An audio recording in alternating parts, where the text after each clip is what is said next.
Yeah. All right. All right. All right. All right. I mean, you've got to ask the question: what do you do when everyone's going to the methadone clinic? Here we are. Here we are. Come on, guys. Let's go ahead and get into it. This is the Jack Talcott after party.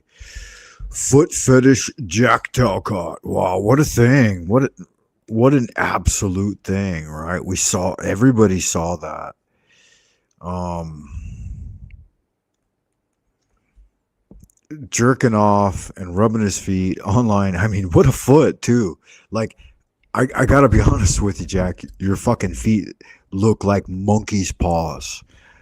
Your toes are so absolutely long. I thought that I thought that Landry's booger eating fetish and his bald spot were the epitome of the the doom scrolling. But I'm so glad that you brought forward those simian spider monkey feet. What a thing, man. I mean, you could literally grab a motherfucker by the throat with those things. Are those even human? You got to ask yourself, good God, what a thing. And Paulie's there tuning in. He's there right at your heels. It's quite a thing, quite an interesting thing, quite a lovely thing. And I'm glad that so many of you had decided to come over and tune in. Hey, yo, what's up? The freak is in the house. I mean, did you see what just happened? Were you there?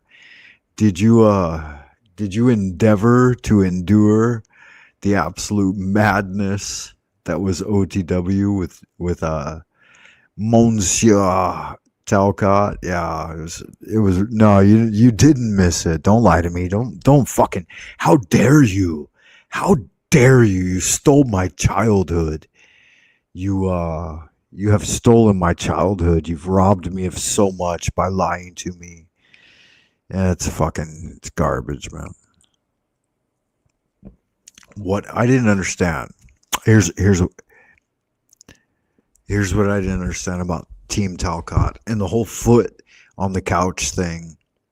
I mean, I love the optics. I love the gayness of it. I love the absolute faggotry of it. I mean, it's so fucking absolutely homosexual that that's a thing that's real and palatable, palatable.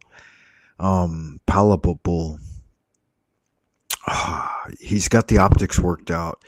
I think maybe possibly Crew 101 played a part in this in some way. Snafu must have gave some insights, cross-legged, the hanged man, jerking off on camera with the pillow and the leotard print throw. It's a good thing. It really is. It's a new level of guru extraordinaire that has caused me, old dear Frank Monday, to react in some way and to bring forth some commentary. So I've got to ask all you good-looking, sexy people out there in Happy Land, what's the story? What's the real deal? What's the real story? Are you willing to come up here and talk about it? Because we need to break this thing down. We need to get into the nitty gritty of the thing and discuss who is Jack Talcott. And if Jack Talcott, if you yourself are out there, then you need to come on board and tell us the real definitive foot fetish homosexual story about what's going on with you and OTW, because obviously he's a he's deep in the methadone clinic, right? I mean, he admitted that. He talked about it ad nauseum without any kind of end. And so we've got to ask those important questions like, why is it that snafu and illumatomany, right, like, are so ostracized in such an obviously gay community, right? And don't get me wrong. I mean, I'm homosexual. I've never gone full homo ever, not a single time in my life. But I've always been a little bit bi-curious, and I've wondered, like, how you guys actually get it done. I mean, like, backdoor, fucking full-on Hershey Highway, butt pirate, anal buzzard is it's not something that I could ever fathom. I mean, because to think about that, it's like you think you're a girl and you're getting penetrated by a dude, so that seems really, really, I don't know, wrong in some way. I guess I don't know. What's wrong with being a girl, right? What's wrong with being a dude and thinking you're a girl and then ticking it up the bum? If that's your thing, it's your thing, you know. I mean, I fucking who am I to disparage anybody about anything, right? So, but the whole like ghetto drug culture of being like a prison inmate and then being fresh let out back into the world and then going to clinics and shooting up on the street. Why isn't this something? So, and Jack, this is for you. Why isn't this something that we should allow the head nigger in charge, old Donald Trump, to absolutely wipe out from existence within the inner cities? Why should we allow constant degradation of the human population by way of vilification of your ordinary, average, individual working man, right? Why? That's what baffles me, Jack. Like, why, Jack Talcott, Mr. Talcott, why are you so against the average, everyday, working individual guy? I know you did it. You did your thing, right? You did your piece. You tried to raise a family. You tried to work a job, military and governmental, and then you failed in every capacity. Lost the wife, lost the kids, lost the job. So, be having lost those things, why does it make it such a bad thing for everyone else to continue to pursue? Because as an individual, like an individual average man here in the prime material plane, like that's what I'm doing. And you vilify it to such an extent that you it's as if I'm sinning. You make me feel as if Jack, if you're not down on your hands and knees and like polishing my cock, then you make me feel like I'm a bad guy for getting up and working an everyman's job, right? For clocking in and clocking out 9 to 5.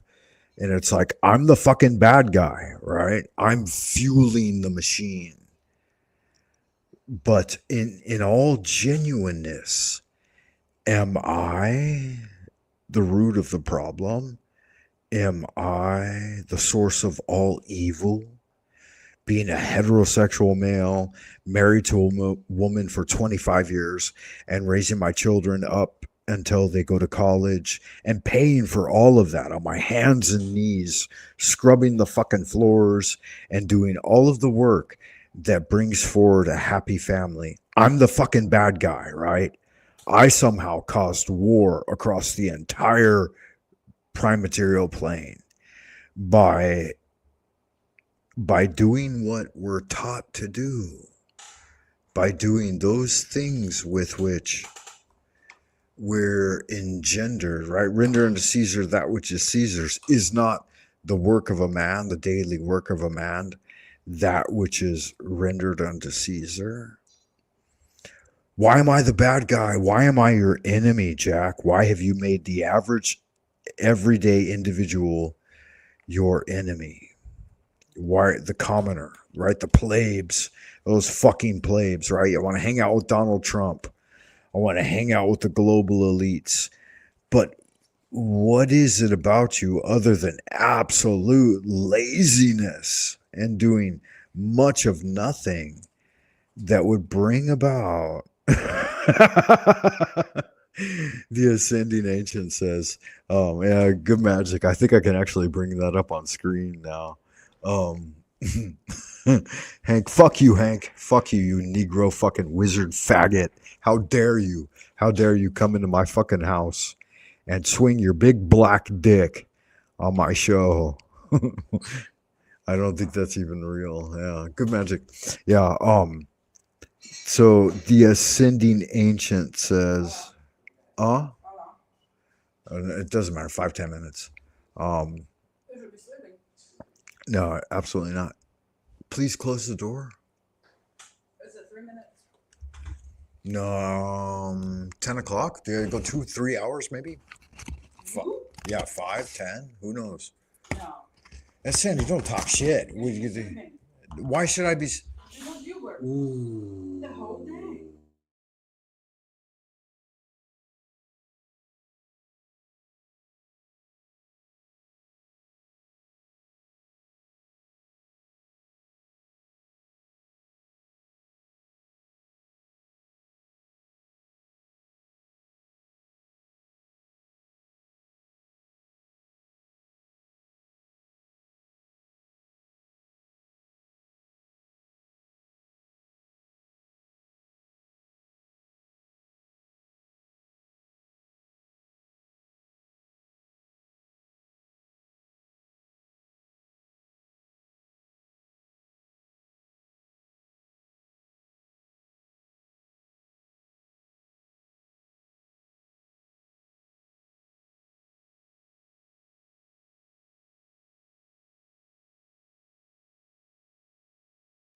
Yeah, it's good magic. Good to see you, Hank.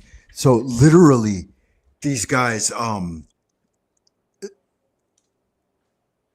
stayed up the entire night last night, 12 hours into the morning, and then slept from 4 a.m. No, my son went to sleep at 7 a.m.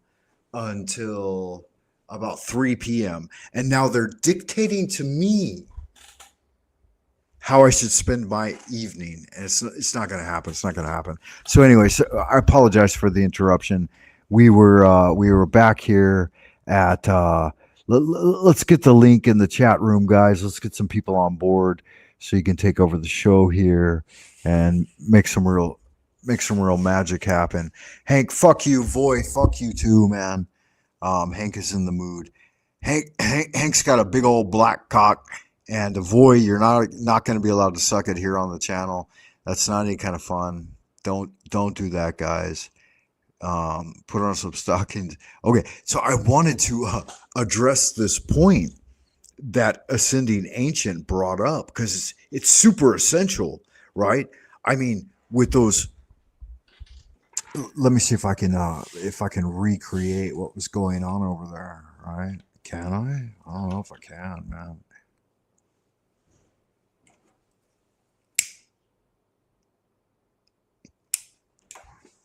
Let me try. Let me endeavor to do it. Right?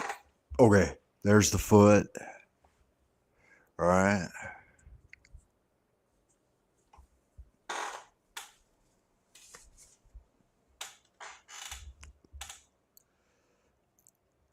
Pull the sock off. There it is. There. There it is. There. All right. Throw the sock. Okay. So I don't think we can absolutely endeavor to presume upon the brilliance that was brought forward. And Hank's right. Hank's right. Hank says, the ascending ancient we are. It's just Jack doesn't stop fighting after the bell is rung out, and it's annoying. Holy fuck, man. Are you serious?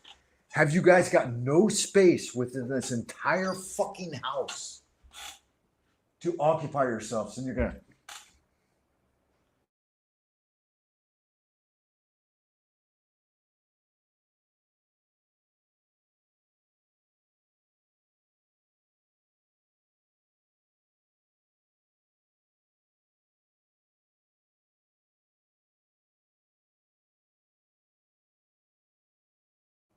What an absolute nightmare. You guys don't even fucking know. You have no idea. You have no beginning. And that's why Jack is all alone, without anyone, without any children, without any fucking wife, because the absolute madness that these people create, it's intolerable. Nobody could stand it, not even for a fucking minute. If you weren't just like completely insane and out of your mind and willing to tolerate the absolute decadence of other people, and then to serve them, to like dish out your money to them and feed them. I mean, how could this world even continue? So to some extent, Jack Talcott, good man, you are right.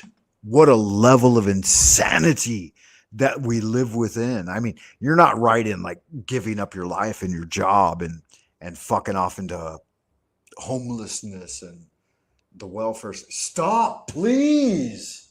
Stop. I beg you.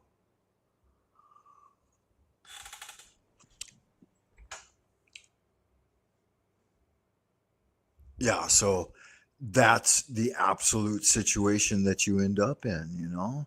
And you fucking asshole idiots out there could never even fathom it. Have you done a single fucking thing? Have you worked your entire lives or been married to the same woman for 25 years with the same shit year in and year out and tolerated the absolute inanity? No, and see, that's why he's single. He couldn't handle it. His wife divorced him, his children left him, right? Because you have to be willing to bend over and bow your back to the machinations of the cosmos. Ain't a single one of you motherfuckers out there. Not a single fucking one. Not you, Voy, not anybody out there. Don't lie to me. Don't come up here fucking talking shit and lying to me. Voy, how dare you? How dare you?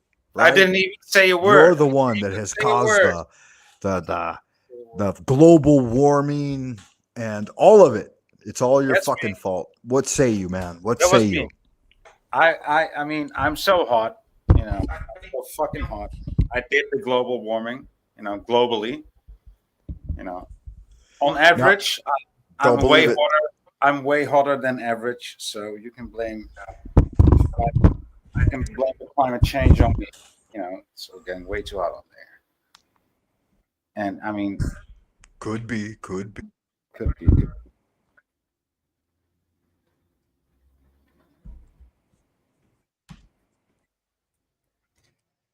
No, but dude, and did I tell you that I met up with some of these magnificent flat earthers in Spain, right?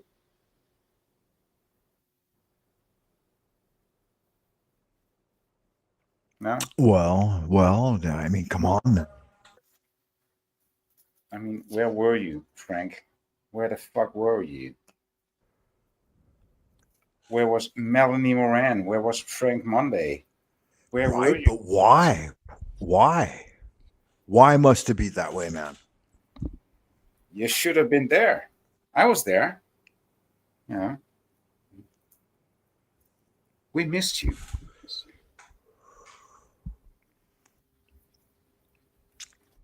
You're not so much of a flat earther these days, are you, Frank? You used to be, but not so much anymore. Yeah. Mm-hmm. Well, look at what Ascending Ancient says right here. I mean, this is a real thing, right? He says, I thought you were Team Jack. This is a pleasant surprise, Frank. Last time I saw you, you were on Jack's panel. All right. It's a different experience. You on your channel or you on somebody else's panel, especially when it comes to Jack. You know, it's a different experience. Well, and that's the thing too, right? Like him putting his fucking foot up in our face like this, right? What is this? What is What? this? What can you see that? What's the story there, right? You're frozen. You're frozen. I'm frozen? No. Let me reload this shit. I don't believe that. Not for a minute. Not for a good goddamn minute. Yeah, you're frozen. You look like this album cover from the 80s, like like one of these Schlager prints, from Germany. Yeah, so I think if he would have fucking put on a pair of fishnets and a high heels, it Right. would have been a much better experience, right? This works for But me. This fucking works for me, Frank. I mean, yeah, just look at you. I got a creamy wet. All foot I need. there, right? I mean, this is just a perfect album cover, from back in the 80s and 90s, like some Austrian singing like Überdreinen und zwak verschreien, would be the title. And look at you, Well, it's a fucking long time, boy. I mean, how the hell have you been, man? What's been going on? You got the little ponytail. You're doing good. You're looking good. What's been happening? What's been happening out in Deutschland? Deutschland. So I traveled away from Deutschland. I traveled to Españolerlanda, right? Did you So, really? Wow, what a thing. So I met up with all these crazy flat Earth people. Why are they crazy? Why you call them crazy? Can you prove a globe? Are you a globe tard? No, but I just know how crazy I mean, I just saw these other people that are flat earthers, right? We're a crazy bunch, Even for a crazy man Indeed. for a crazy man like me, I'm quite well adapted, and everybody is. It's not just crazy, it's also intelligent, creative, adapted, sociable people. It's not only Right. crazy, but still, it's like, yeah. It was quite the experience. It was quite the experience, I tell you, man. Yeah. So how did that go? What was going on? Was there like a conference, a meetup? No, it was just a party at some guy's house, right? So he invited everybody over that wanted to come over. And so he thought it would be like 50 people, but it turned out to be 70 people from all over the fucking world, dude. Korea, Australia, the Netherlands. I think there was like 6 people from the Netherlands, the USA, Canada, Africa, Sweden, UK, a lot of people from Liverpool. Slovenia, Milan, Portugal.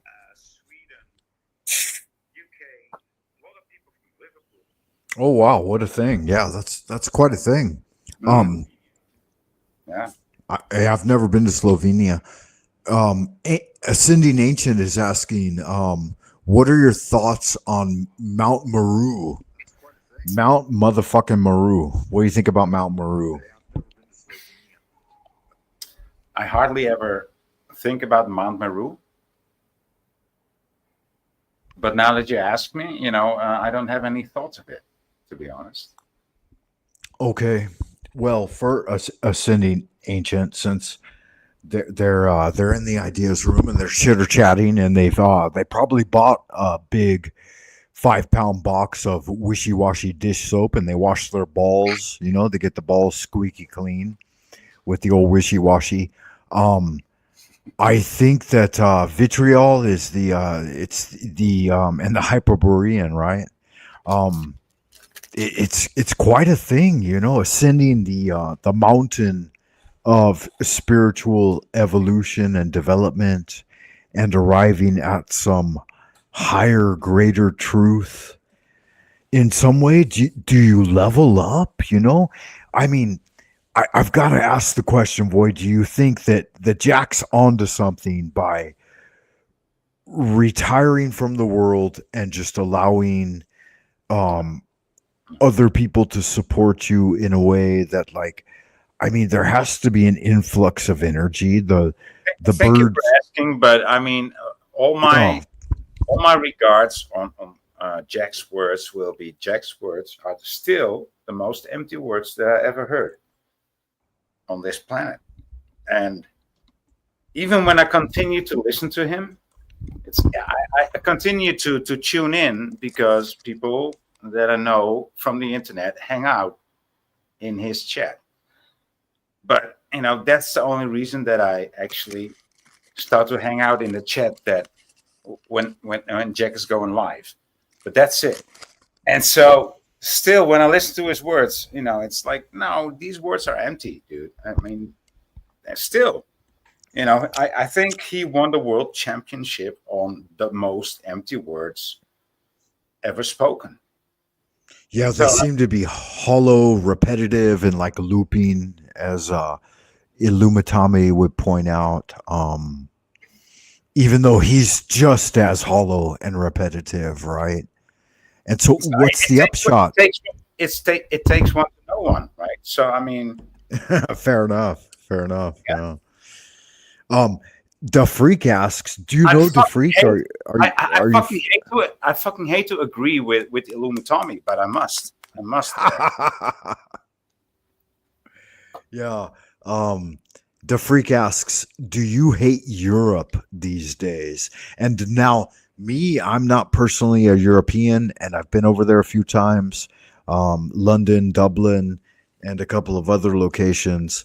But I don't know, like, the day to day or the ground level experience. So, what's your why? Why would the Freak ask such a thing? Well, I mean, I just went to the other tip of Europe, right? I just touched the other tip of Europe, just exactly south from my direction. Uh, I touched the tip of Spain, coast of Spain, and it was fucking awesome, dude. And to be back is just as awesome. Um, I still love Europe. I mean, I hate what's being done to it, with all the forced immigration and everything. But yeah, Yeah, fair enough. And it's like, why are certain nations entirely exempt from that and retain their homogeneousness, um, whereas others are completely infiltrated? And is it only because, like, their populations are so abundant and so, like, overflowing that their cup their cup needs to be drained off in other directions? Is that the thing? It's like these various planes, like, are they producing so much more viable human material that they need to go into those places where their populations are possibly reducing in number? I don't know. I mean, is that a thing even? Is that Mhm. real, or Well, isn't what are you playing stupid now, Frank, or what? Like what? devil's advocate, right? Oh, okay. Well, okay. Well. Hello, Devil's Advocate. I didn't know, that devil even needed a fucking advocate, Frank Monday. But okay, now here you are. Even the Devil's Advocate now, right? Oh, well. No, and you're right, Voy. The devil doesn't need an advocate, but there seems to be some sort of Faustian bargain between the global elites and the vilification, and need I even say the extermination of yeah, I don't want to say it, Western society. somehow, right? And why? That's the big question. Well, I mean, asking the question is, you're begging the question right there. You're begging the question. It's like asking the question is and actually answering it. Right? Well, I mean, are they attempting to embolden us to be more courageous and bellicose, or to reinforce our fortitude as individuals and humans so that we can take greater action? I mean, I don't know. To some extent, I need to wonder, because it's easy and obvious to put forward the factors that will create certain reactions within the general populace. And The so thing if you flip, the thing go is, ahead. Frank, I think that there's, many of the people younger than me don't know how to shoot a gun. It's and back in the day, people were trained, at least in the army, you know, how to handle a gun. They know what it is. And there's like two generations now that never seen a gun. They only know it from the television. So Well, they yeah, and that, I mean, to some that, extent, that's that is kind the of thing, that's. right? I Go mean, ahead. yeah, that is the thing. I mean, so yeah, back in the day it used to be normal, but now it's like no. I mean, they think they know, but they only know it from television and from the screen. But they don't know what a gun is. So, Yeah, fair enough. I mean, a hand cannon is one thing, but to put it so close and so surreal to the individual, it seems like it's eliciting a much more intimate response, like um mano y mano types of situations. And are you even willing, like if your little girl walks to school and she's under the suffrage of being raped by, you know, you 50 can't different say that on the YouTubes. oh, you can't say rape. Okay, I apologize, I No, retract. If no, I just sex wanted to warn you, but Yeah, no, good man, I appreciate that. Sexually assaulted by some recent immigrants. okay, sorry, but you can't say the S word either. So, Oh, you can't say sexually assaulted. so you should see. F- So you should fucked say up. SA. That's the word for it. Okay, if your little girl is walking to school and she's under risk of being pinned down and fucked up the ass, is that okay? By some recent Oh, immigrant darky. that's twice not okay. See, that's Okay. Well, if the darky's gonna fucking I don't know, violate in some way. okay. I'm gonna Yeah. give up now, Frank. I'm gonna give up. if he's gonna force Deutscher Schnitzel upon her, then I mean, fuck. Deutsche Are you? Schnitzel, Deutsche Yeah. fuck. So, Mann, was soll das? Wurst Africana, right? African Schnitzel, and are you man enough to like withstand that? Can you withstand the horror? Right, all your base are belong to us. I mean, fuck, I don't know what to do. It's not here. I'm in a location where it's an entirely homogenous society, and my last video was, my hugest complaint was, I'm not Indian, and I'm not Pakistani, and I am not Chinese. So how can I in any way participate in political society? You're just this fucking foreigner. Just this. Right. Try to live with it that they call you a Pakistani or Indiani. I mean, that's actually better than call you whitey. That's just Fair enough. Fair enough. The Whitey signals immediate death, right? Like right. Oh, yeah, it does. Absolutely. It's So a what's call your to Paki name? violence. What's your Paki name? Pajurka? Pajit? What? Sahib?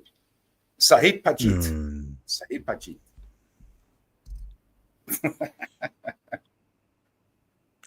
What is troll mode? The freak says, I've never seen Frank in troll mode. I'm a little scared. That's crazy shit right there. Yeah.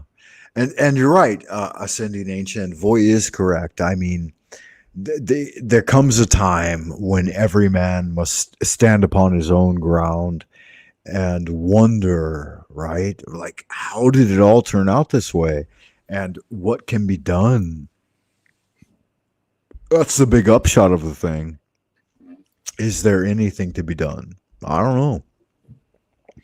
I don't know. I Well, don't have any fucking answers. well, fuck, dude. Really? You don't have any answers? No, but I've got a lot of questions, and I've got more questions. And my biggest question is, I mean, because this is the Jack Talcott after party, right? Oh, What were the optics playing out tonight? What was going on with that? What do you think? I mean, dude, I want some answers. I don't need new questions. I thought that you would have some answers to the questions that I had. I mean, you're the guru here. I just went to the guru gathering, and it's just still a bit buzzed with that. So, yeah, no. If you have a question for the tarot, I could pose it. I mean, if you have any okay. legit, Here's the question. Here's the question.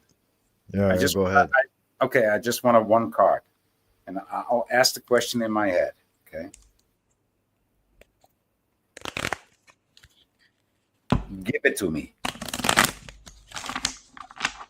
Let me get a 3-card shuffle. Can you see me? Even can you see? Yeah, now we can see it. Yeah, there it is. No, yeah, that's a little bit of conflict. There's some discrepancies going on. I mean, give me a second. Give me a second. I'm gonna shuffle up a little bit. A little shuffle-uphagus.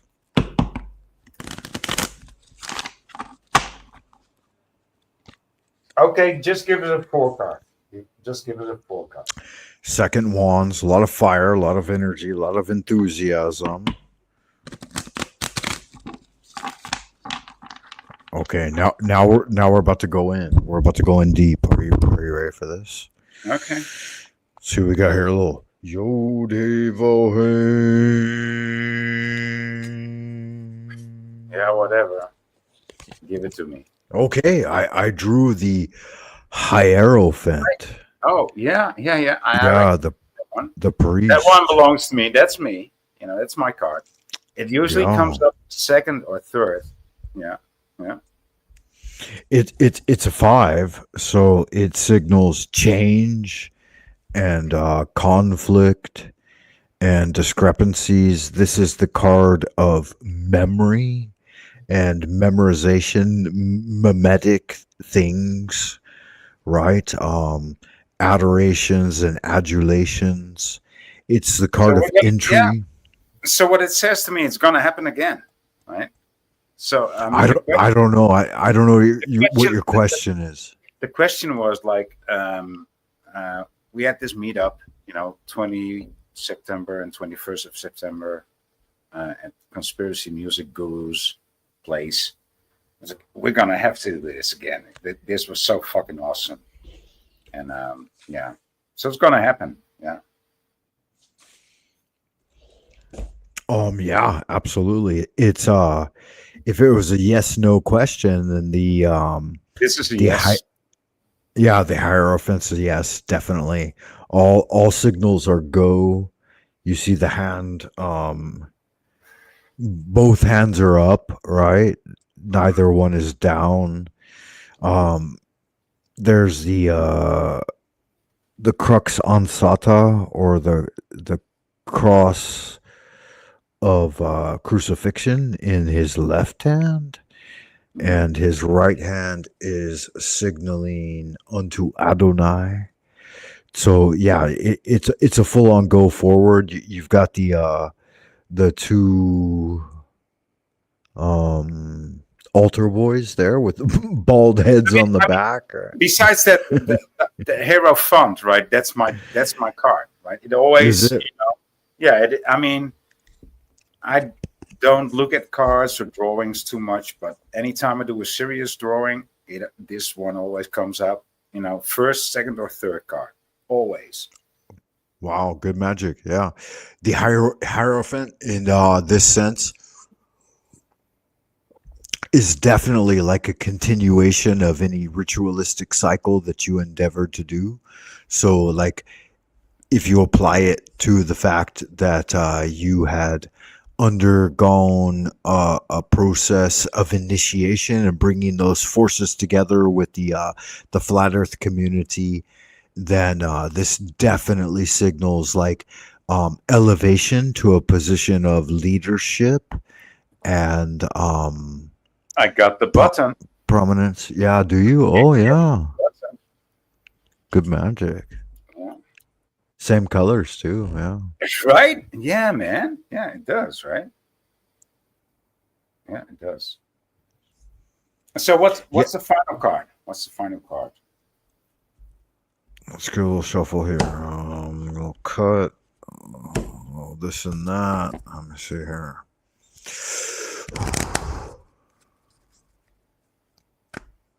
And one more time, and we'll draw the top. Oh, wow. Good things, man. This is reunion, joyous events. Vier van Staven. Okay. Yeah, it's the Four of Wands. It's a card of like ambrosia and nectar and like tasting the release. Yeah. So all things have built up. You've got a good foundation on with which to celebrate your energetic achievements. Thank you for pulling these cards, man. I mean, they speak to me. Yeah. Yeah, no worries, man. It's a pleasure of mine. Let me check my wheel real quick. I think this is the That's a second. good one. That's a good Right. one. I mean, yeah, I know these cards. You know, I don't know all the cards, but I know some of these cards. They ring a bell. And wow, that's like amazing. I think this is the second deacon of Aries. Let me check real quick. Wands, fire. 2, 3, 4. Yeah, it's the last deacon of Aries. So the moment of fruition is going to be something like the end of April. And this one represents perfected work or like the ultimate crowning achievement. So end of April, yeah, we're looking at like no wait, let me see. Yeah. Mid-April, something like that. So like next year, spring of next year, not far off really, if you think about the timing. Yeah, I'm always looking forward to the next season. You know, I take care of the garden around around the building that I live in. So Are you an Aries or you're a Virgo? I forget. no, you're right. The letter. Okay, that's right. Yeah. So fire on Earth, it causes a kind of condensing and like vitrification, turning into clay and ceramic.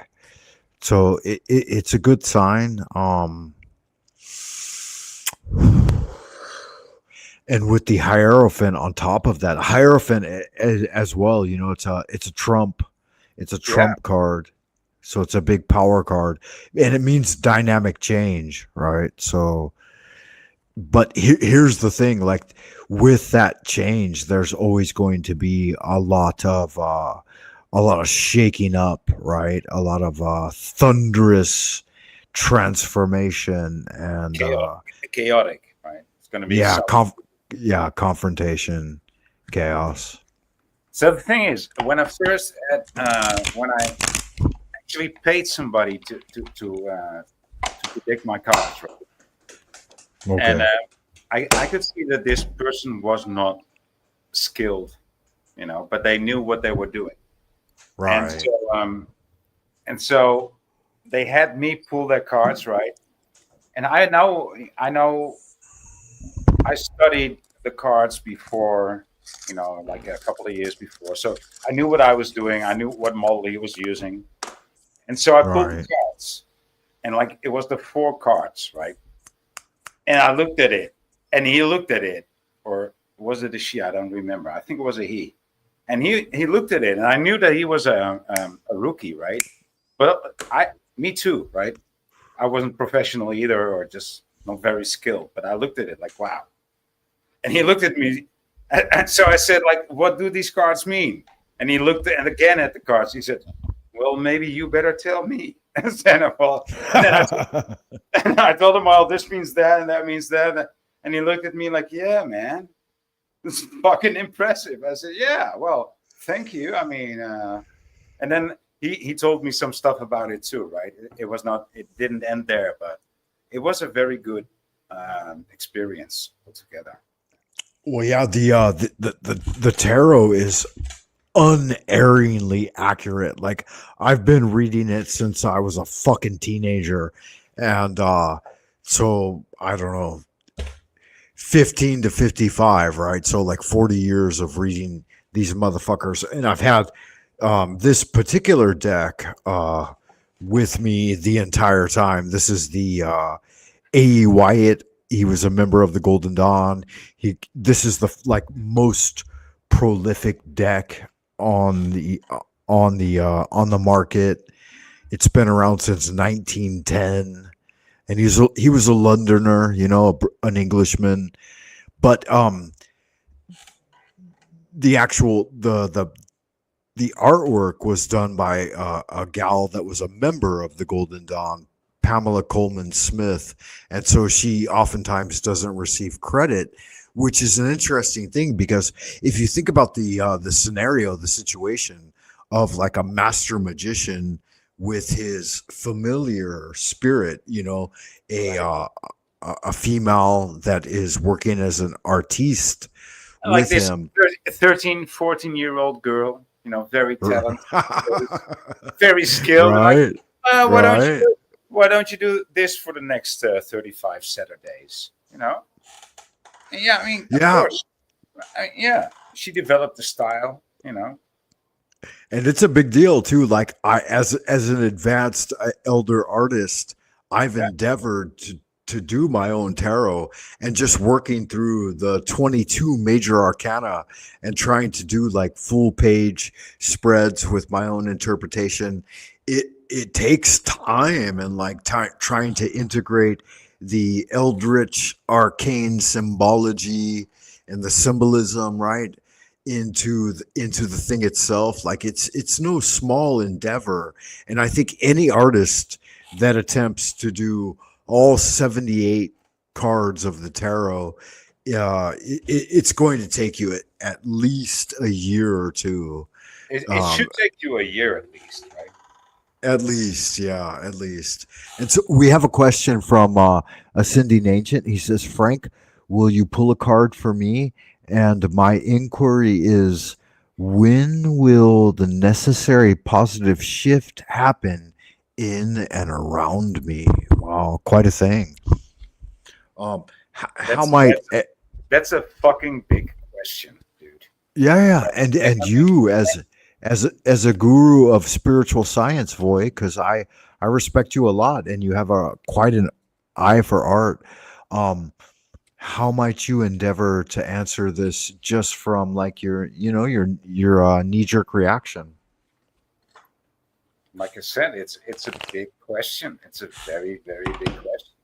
I think it needs 7 shakes and a seizure, you know, to get that card out, you know. Cut right back to the Hierophant, man. What a fucking thing, man. Unbelievable. I'm going to continue forward, though. I got to mix these up and ruffle them enough to tune in to Ascending Ancient. I always like to know, Ascending Ancient, like where people are from and what's their sun sign or zodiac. Like, what's your sign? Where's the Samsung I gave you?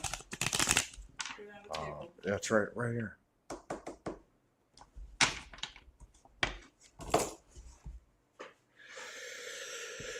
Yeah, there's the Viper. Did you hear that? It's the Viper. It's like the Spanish Viper says. Oh no, it's the Slovenian Cobra says, Shenega. Just one more.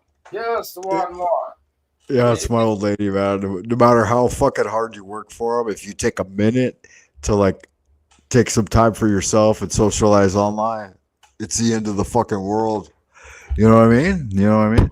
Okay, so we're getting into it. When will the necessary positive shift happen in and around me? Just one more, please. Only one more. Let me get into it. I'm gonna do a double cut here. Here we go. Yud hey vo hey Adonai hey Allah salam. Wow, that was some big magic, man. I just cut to the final judgment. Here we go. Here we go. Okay, we're going into it. Let's get it. Oh, not a great card, man. Five of, but we're looking for time reference, so it's not essentially the end of the fucking world here. But What? we're looking at Earth. It's not at the end of the fucking world. What? No. I drew the Five of Pentacles, which is kind of a bad, chaotic card. And yeah, it's not great. Like, it shows great financial loss and material loss and even death to some extent. But we have to accept the tarot's response, whether it shows good fortune or misfortune. And Earth Pentacle 5, yeah, it's the last deacon in Taurus. Oh, 5, but here we are, still alive. Come on, man. That was like a hard one to take, you know. Yeah, it shows material loss, and it shows the timing to be in the third quarter, or the third deacon of Taurus. So I would say let's review the question. The question says, when will the necessary positive shift happen in and around me? It's absolutely delayed. And not only is it delayed, the auspices are now's not a good time to make any sort of big changes, and you need to ward off financial misfortune and make the changes that will shore up. Like, imagine a cup of whiskey, and one person pushes a straw into it, right? And they can drink the whole cup of whiskey and get drunk. And then a second person pushes a straw into that same cup of whiskey, and so you'll get half as drunk. But then 3, 4, 5 people are all vying for that same cup of whiskey. Nobody's really going to get more than a bit of a taste of it. You know, they're not going to get a buzz. They're not going to get a good high. And that's what this card exemplifies, is kind of the conflicting nature of many forces vying for the same material resources. So it's a card of scarcity in some sense. And it's the last portion. Go ahead. I dig your interpretation of it. I think you went a bit too far on it, but now you're back. Now you're back on a good interpretation of it. Yeah, I mean, and don't take my interpretation alone. I mean, there's the card, there it is, and that's the response to your question, Ascending Ancient. And so, but Void, do you have something to add or to detract? I just want to see the next card, because you're gonna do like a four card on this one.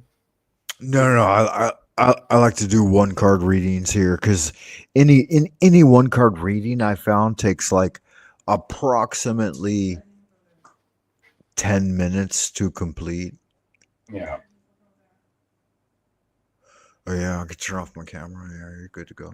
Okay. Yeah. So it takes time to work through each card, and here's the thing that in my mind, like, to make a connection with the individual declarant that's asking the question, and then to bring forward the question, and then consult the cards and pray upon it, and to consider and interpolate what's going on. It's kind of a thing. Like, at the most basic level, you memorize the essential um, fortune telling responses of the cards, but over time, like, you got to dig deeper into their arcane symbology, and then try to correlate so many vast angles. And after a time, like, you can synthesize many things that are going on with the card. Like, Ascending Ancient says that the card was appropriate. And it is what it is, right? When a dark card. So to explain the 78 cards of the tarot to you, there are 72 goetic demons, right? And there are approximately 1/3 of the cards are bad, 1/3 of the cards are good, and 1/3 of the cards are neutral or transient.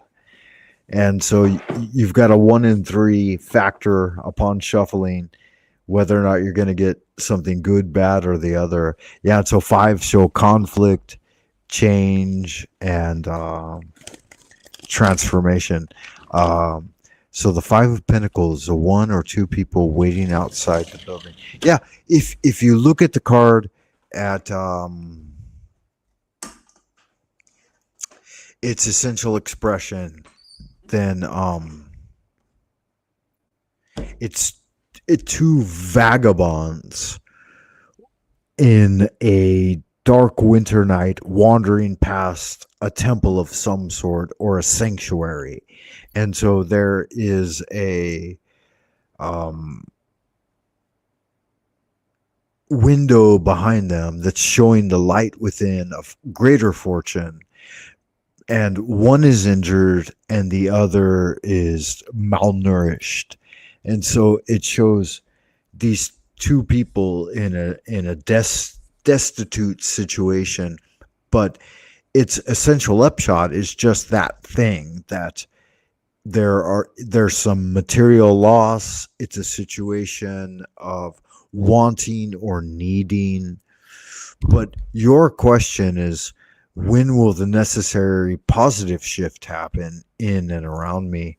And so it shows a reaching out and a going forward of both a masculine and a feminine in a position of wanting, and then that greater positive energy, it's there for them, and they can endeavor to receive it. But again, like the timing, because you asked the question when, then it doesn't show until like the late part of Taurus, which we're already past Taurus, so it would be coming into the next cycle of Taurus, which we're looking at, like, what is that, April, May, June, May, end of May, middle May to end of May.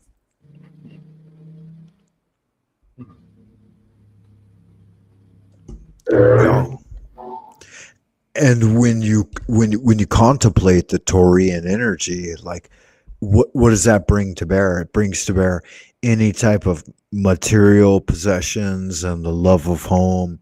And so when you see that material loss, like, and it could be two-sided. Like, it could be that you're having a loss of interest in those things, and the great shift that you're looking for is a shift from your concern over the material, the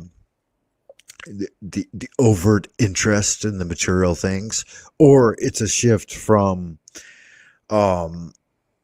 wanting those things to actually having those things. So no matter how you fucking look at it, when dark cards come up, they're not the most positive signs, right? They are what they are. Like this card right here. I just cut to this just now as I was behind the scenes. This is ultimately a card of death. It's the 10 of swords, and you can't beat around the bush. Someone's gonna fucking die, right? I didn't draw this for you. I'm just using this as an example. Some situation is going to pass away, lose a job, lose a lover, lose it's a dark fucking nasty card, and 1/3 of the cards.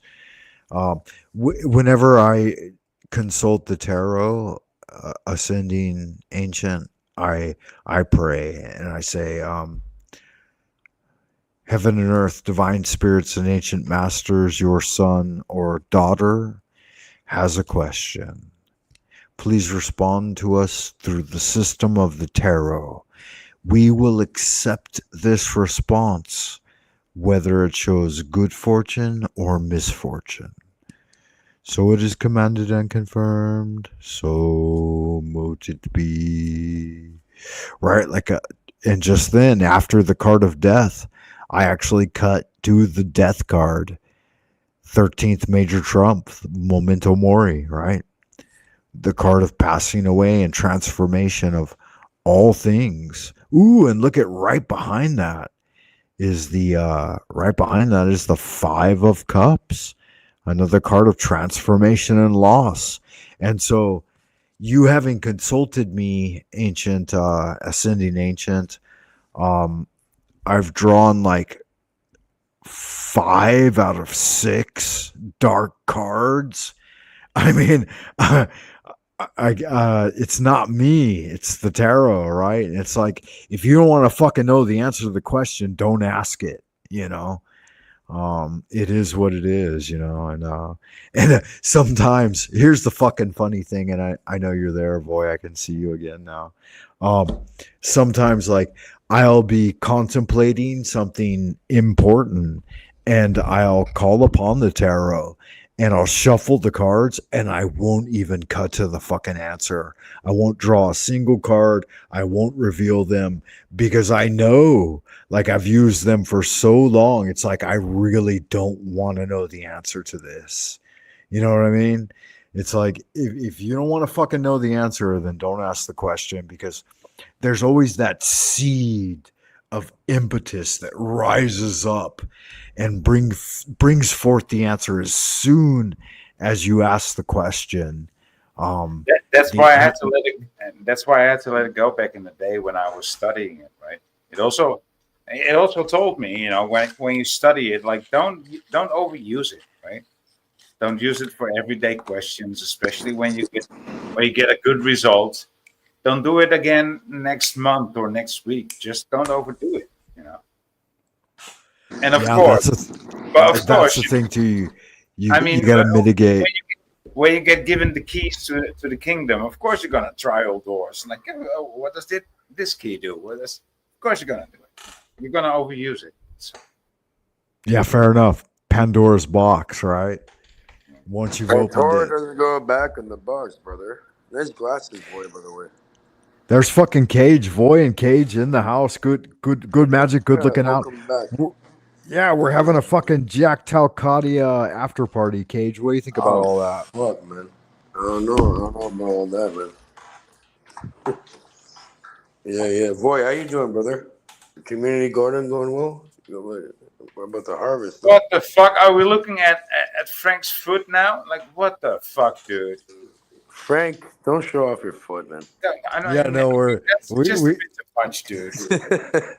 We had Jack Talcott in fucking fishnet stockings, foot fetish. No, not the fishnet. Holy fuck. No, I thought, fuck. Stop showing off your foot, man. No, all of a sudden, I was just having a good conversation with Frank, and then Cage showed up, and I'm like, Boy, what the fuck is the issue? I'm gonna have to act normal now, and then brother. He starts fumbling his own feet. I'm like, no, dude. it was so gay. It wasn't my fault. Get to this timeline, dude. fuck happened to this timeline? It's kind of weird, bro. Yeah, I hear you. No, it wasn't my fault, Cage. So You what's wanna grab going on the with you, fucking man? tarot card, bro? Yeah, pull one card. Yeah, see what you see from me, bro. Okay, really? Yeah, good magic. Let me get into Yeah, it. good Give me a magic, second. bro. Yeah, pull it up, man. Give me a second. Shuffle them up. What'd you think about the whole Talcottian experience over at? What was going on there? I didn't know what was going on. You were It was there. kind I of funny saw because you. he said like, oh, I need $100 to open the panel for 30 minutes. I'm like, what? I guess he's learning how to. He's learning the grift. Teach me how to grift. He's pulling a little flow state on us, huh? Yeah. Holy That was fuck. gnarly. Yeah. Welcome back. What's going on? I just cut to the three Nah, of but pentacles boy, I on have the respect cut. for you, brother. What we So got? that's yeah, I cut to the three of pentacles, but that's industry and endeavoring to do things and like a meeting of three peoples, three minds. But that's not your card, man. That's not your card. That's what I cut to. Yeah. Pull it up. You probably get the magician. Who knows, right? Yeah. Good I don't man. doubt it a bit. Let me fucking get into it here. Let me shuffle these motherfuckers up a bit. Molest them, you know? Whose card are you pulling now? Is it going to be Cage's card? Yeah, it's Cage. We're going. Oh my God. Are you fucking serious, man? Are The you Cage. fucking serious? The Cage. Look the at Cage magic man. Yeah, the Magi. projecting his goddamn mind into the cards. You bastard. How dare you? How dare you take control of my cards? What did Try to be the what fucking did you Maga. Yeah, what did you just say, huh? Good magic, man. I appreciate that. I can dig it. Yeah, that's real power, bro. That's real fucking power, man. It really is. It really is. Still, I'm not impressed. Still not impressed. I am. Motherfucker, I am. Because I'm the one over here shuffling them, you know? 78 fucking cards. And old Master Cage steps up and says, pull the magician for me if you would, Frank Monday.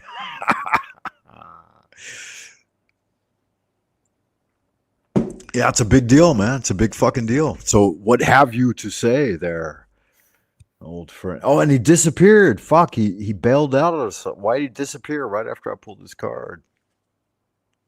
What a thing, huh? Voy News. Yeah. What's up with that? What is that? Voy TV. Have you got a channel now, man? Are you doing something? Well, I stopped doing my channel. I stopped doing live streams. I don't think I will ever do it again. But then again, I get many complaints like, "Are you still alive? How are you doing?" Yeah. Maybe I should do a good. Maybe I should do a goodbye on YouTube, but I don't feel like it. But, Okay. I think I will though, but not any day soon. Yeah, but these are the good old days when Dean HD interviewed people in London with a banana wearing this thing on it, right? So he would just have a banana inside of this thing and interview people like, "What's your opinion about this and that?" And back in the day when I had my channel. Well, yeah, bananas are good magic. You know, bananas. You know, they Do you know the association racially with bananas and the Chinese? Like, what's up with that? That's why the banana became a thing. Yeah. So was monkeys yeah. like bananas, right? No, so Nachiketa was insulted because I put a banana in chat one day. It was so fucking funny, dude. It was like 5-6 years ago. It was so fucking funny. Yeah. And everybody saw it. And I mean, it's too long ago, but you know, if you know, you know. And it was so fucking funny that it became a thing, you know. Yeah, I think we talked about this once before.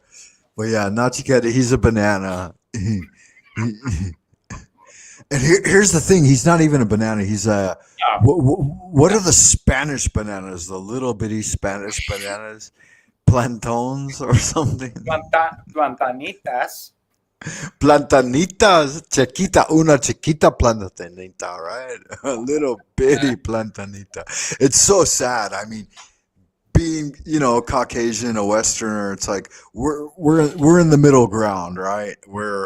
Um, welcome to the stage, the freak. Hey, good to see you, man. How are you? Hey, the freak. I'm okay. We're talking about Chaquita Plantanitas. I mean, what's your take on that? I don't know actually what that is. So You don't speak any Spanish at all? You're not an American? barely a little, but Oh, okay. My bad.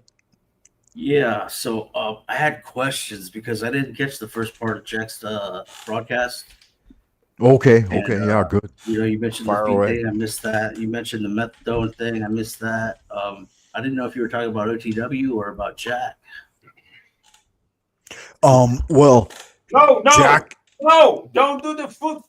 Don't do the foot again, dude. Yeah, Jack was going full on foot Oh. fetish, wearing fishnets and high heels, and at the same time, like some voice from beyond the veil. I believe it was who's the guy that was hosting it? OWOW. No, that's midlife bro logic. Oh. Okay. He was incessantly talking about like heroin junkies and flakka zombies and people going to the methadone clinic and wondering like if you were on the street and you saw a guy shooting up heroin, would you intervene? And that was the overriding question. So All right. I didn't know what the fuck was going on. Like it fucking life-saving question, man. So OTW nor Jack are actually going to methadone clinic for heroin abuse or whatever. not as far as I know. No, not as far as I know. All right, that's cool. I was gonna say like, whoa, like that's big news. Like I didn't know, but that's really all I had to ask. So, well, yeah, no, DeFreak. Like I've seen you in the chats and in the abodes, so I'm curious, like about you, like what's going on with you. Like you're kind of a big deal here on YouTube, right? not really. I mean, I chat from the.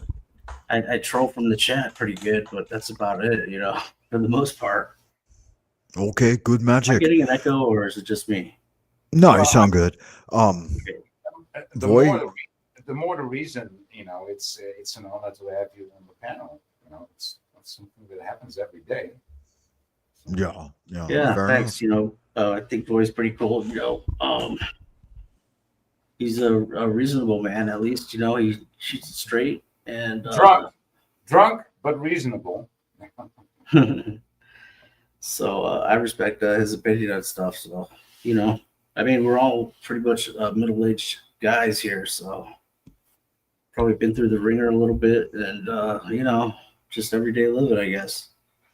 Yeah, it's kind of a thing. I mean, this is, as far as I know, this is the absolute first time that you've visited me here live on my channel. Is that right? I think so. Maybe I caught the end of like maybe one of your broadcasts because you're over on the other side of the world. But I came over after because you put the link in, and for some reason I wasn't subscribed to you, which is very odd because I know that I have subscribed to you before. Maybe I don't know, it was another channel, but so I found that odd. But resubscribed, and then I heard you say that like the methadone clinic or OTW or someone was talking about it. I was like, wait a second, what are these guys doing the whole methadone thing? Because I have family who do that, and it's an interesting. I just wanted to know because that's like it's a drag, especially in the United States where they make you go there at like 5 a.m. and the clinic actually runs your whole life at a certain point if you're like addicted to it stuff. Oh wow. My bad, Frank. I missed the car, bro. I got a call. Yeah, no worries, man. Welcome back. So we're talking to DeFreak, and I believe DeFreak, you sound like a pretty standard American, right? Like Midwestern, maybe, or other. But yeah, so Cage had summoned a card, and when he said that, I cut to the Three of Pentacles, and then he said, "What about the Magician?" And I shuffled No one more way. time. For real, it actually pulled up. Yeah, and it No, came no, no, right no. up, You're not right joking up. with me. For No, real? no, no, no joking whatsoever, man. I cut Oh, straight to it, no way. and yeah, What yeah. the? If you rewatch the video a minute later, you'll see it happen in I real have to go. I time. have to go search. I'm like, oh, what about the Yeah, Magician? no. For real, it pulled up. Yeah, yeah. Me and Voy kind of fucking uh, My chopped bad. back and I forth got a about call it from for a while. family, bro. My bad. The freak Yeah, even you got a mentions it here, witness. right?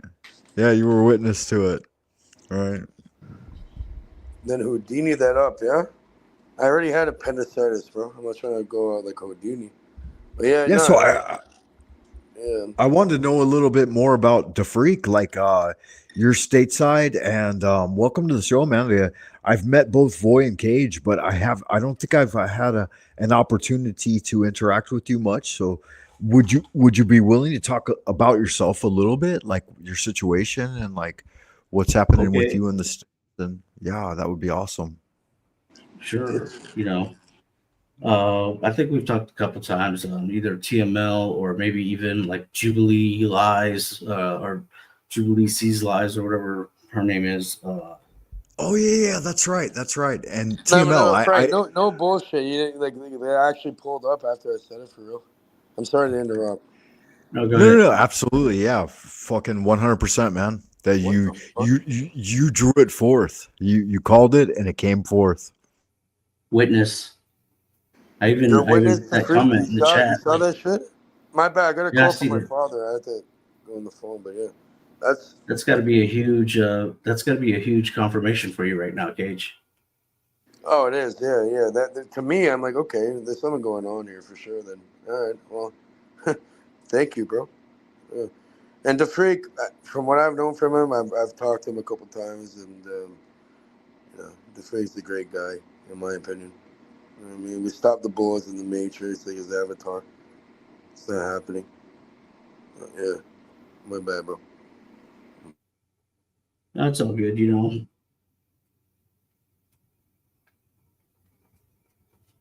Gage is a Wow. wild card out here. Wow, He either I triggers called you it. or he I intrigues you. fucking called it, bro. I'm like, okay, well, is it gonna be the magician? And if you're not lying to me and you're telling me the No, truth, then that is freaking me out a little bit here.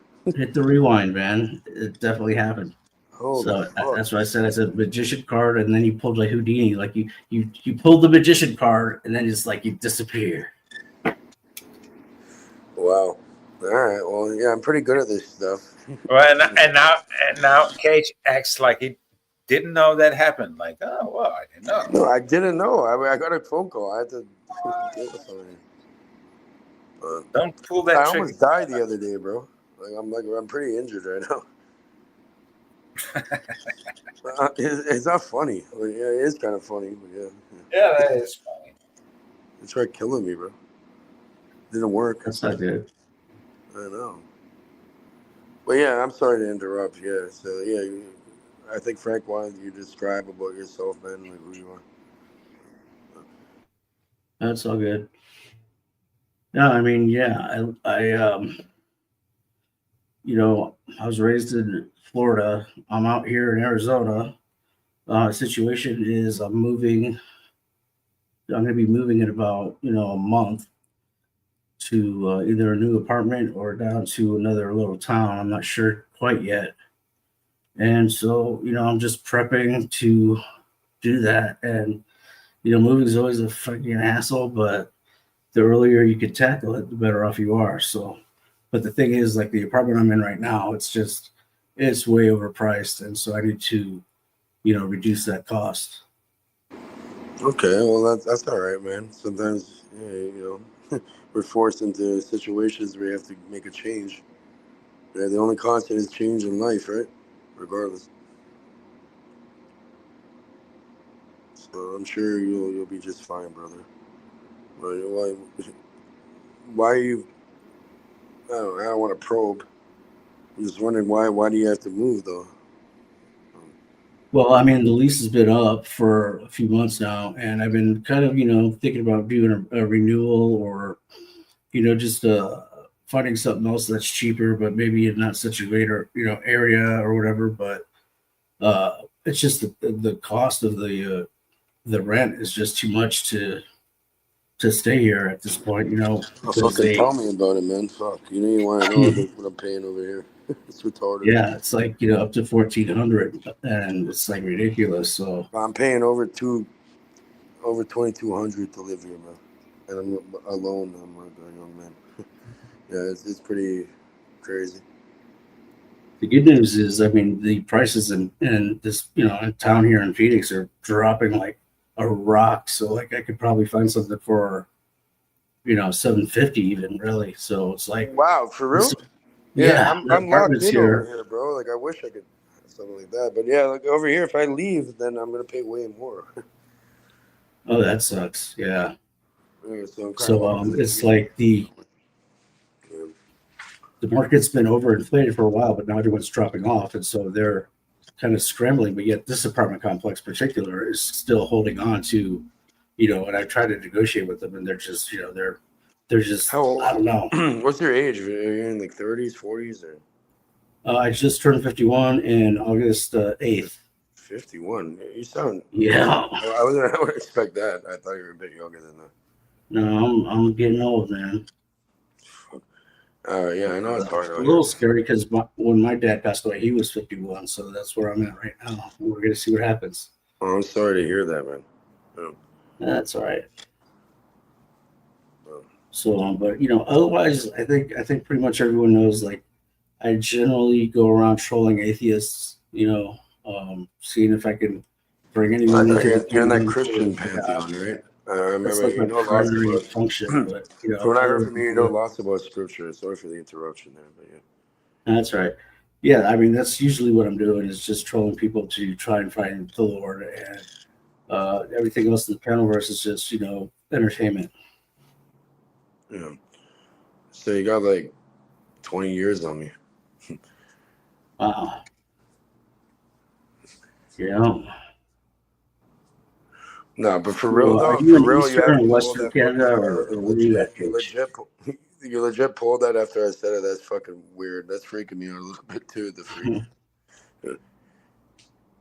I'm like, oh, maybe Yeah, I'll I just pull mean, the magician. I got a call and I come back and that's what you're telling me. I guess I have to rewind and go look. But yeah, it's that's some. epic. That's definitely got to be confirmation for you or something. I think things will work out just fine. I'm pretty hurting right now. And Voy, I don't know why he has a fucking problem with me. I remember one time, like he's like, oh, I was playing Morals and Dogma by Albert Pike, and Oh, dude, you can be such a fucking nuisance. You can. why? What the fuck have I done to you, bro? No, it's not why. You can be a very. Well, I can be, but I'm saying, what have I done wrong to you at all? No, it's. So you You're can. like, oh, I'm gonna subscribe to your thing because That's why you asked why, and then I said you can be a nuisance. okay, And what does so that even mean? a nuisance, like a pain in the ass, a pain in the neck. Okay, That's well, I what you. know, but how have I done that to you? I don't get it. I thought I was being a kind person. It's not something that I have stored in my memory because I don't like it. So Okay, well, can I apologize? no, I think you're doing better already. Okay, well, I'm sorry if I was a nuisance to you, man. Okay. That's not my intent. It's Okay. just Okay, it's not Ginger funny. Frank. I'm trying to be a man I and be guess I'll real. take that as an excuse. Yeah. It's not an excuse. I'm not making an excuse. I'm saying that's not my intent. I dig it. I always admired you, Voy, because you made your community garden. You do your thing. How is that funny? It's like, what? No, real shit though. The Voynich manuscript and all that, the alchemical thing. And that you made the garden. Like what? I'd never gone there. I wish I'd never gone there. I'm probably not. You know, I've been down this fucking shit too. You know, No No, good told deed goes you. unpunished. I told you you shouldn't have gone there.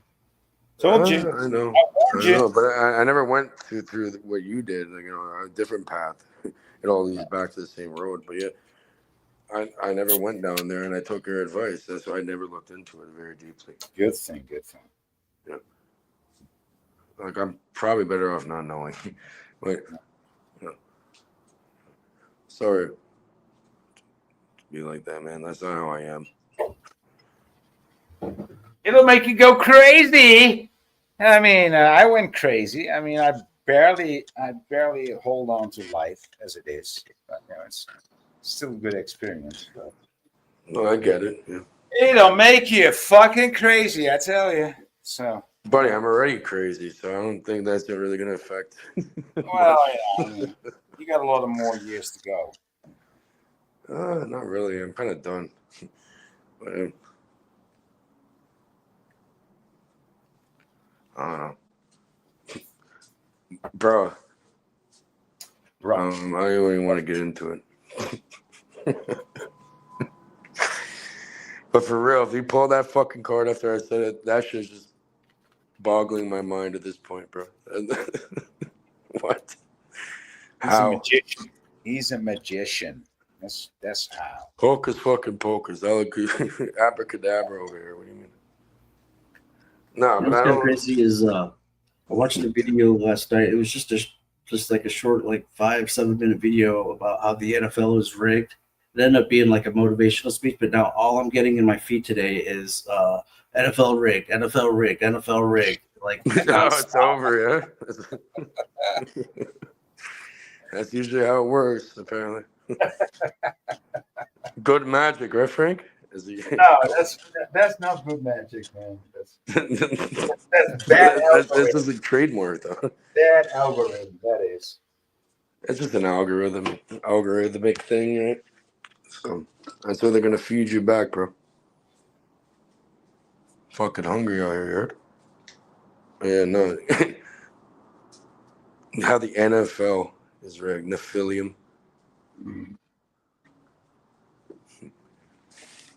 I used to be a QB.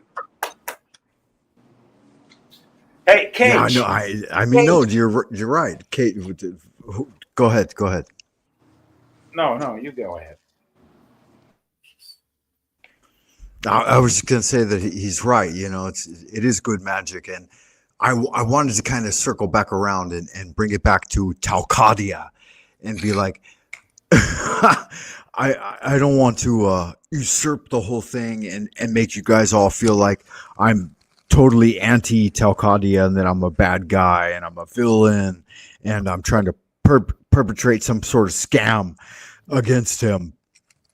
Because that's not what this is all about, right? This is the Talcottian after party, and I want. Look at boy with his fucking sunglasses and shit. Yeah, he's looking good, right? Good looking man. See, now he turns off his camera. Don't make me shy. Don't make me shy. You know I'm a shy guy. Ah, you're a boss. Not gonna let us see the magic. Proper. I'll turn my camera on too. Okay. Oh. Yeah, not cool, boy. You gotta see.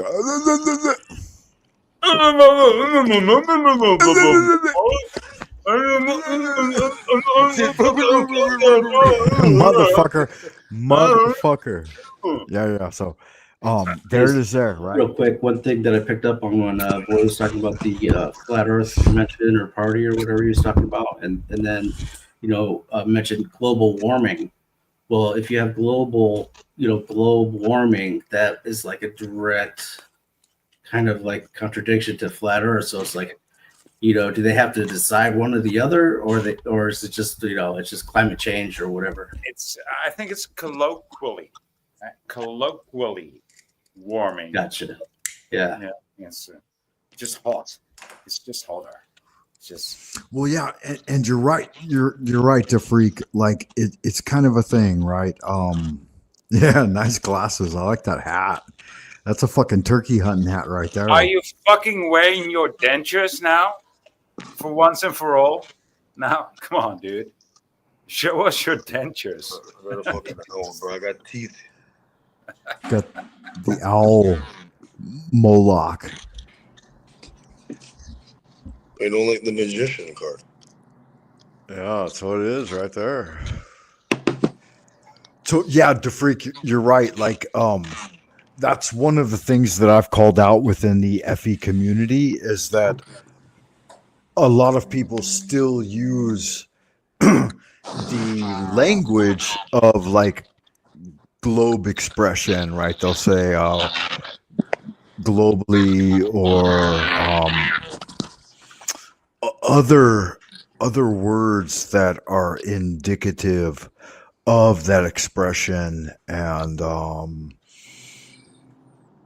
I, for one, it's like it's kind of an overt thing. Like you can see it and you can hear it, and you have to wonder, have you genuinely accepted the expression of something else, or are you still stuck within that paradigm that was entrained within you? And either way, I think somehow an individual is wrong in being that way, and that you have to explore all parameters and kind of push the boundaries and figure out on your own what's really going on, even though as the average ordinary individual we cannot and will not ultimately be able to make that summation by like we can't go out there and do the I mean some people can, but fuck, I mean how much are you going to invest into here, let me give you a real simple example, gentlemen, and this is mostly directed.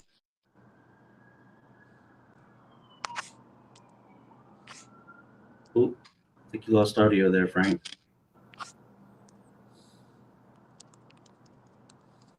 The last thing I heard you say was mostly directed.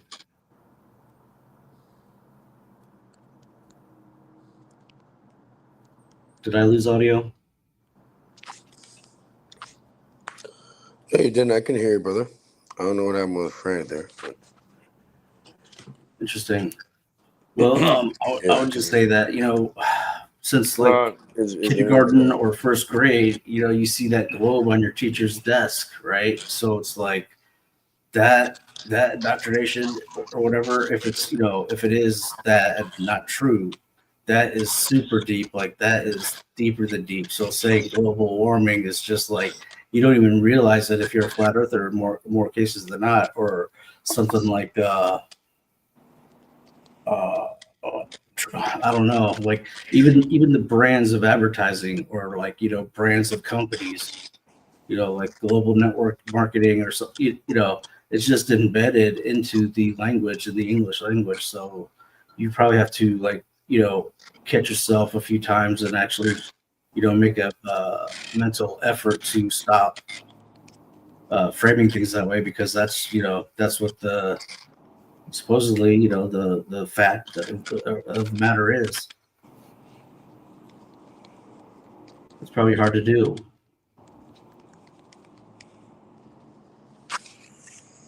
Yeah.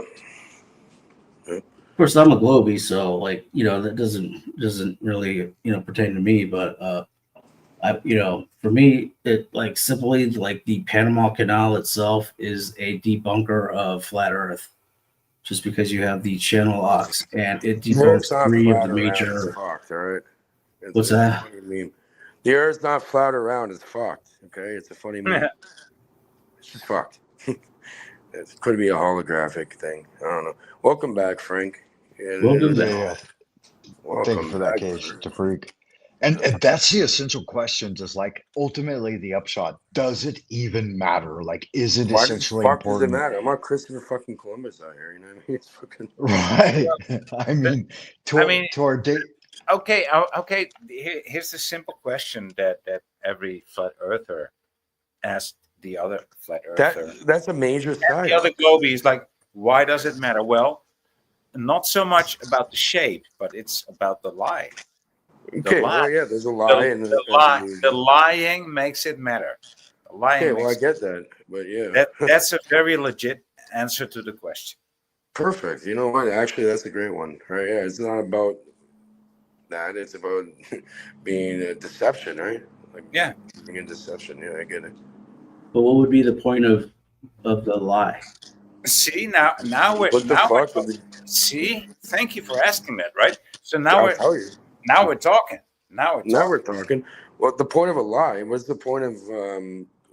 That's how you control people, right? You gotta tell them one thing and do another, and you don't have to. But I'm saying that's how it works, right? So it's just through deception. As long as they go along. Yeah, go along with I it. mean, Now, I guess if you want to pull the rug out from under one and their like foundational worldview after a certain time, I guess it would serve that purpose. But otherwise, I don't see any production in it. I mean,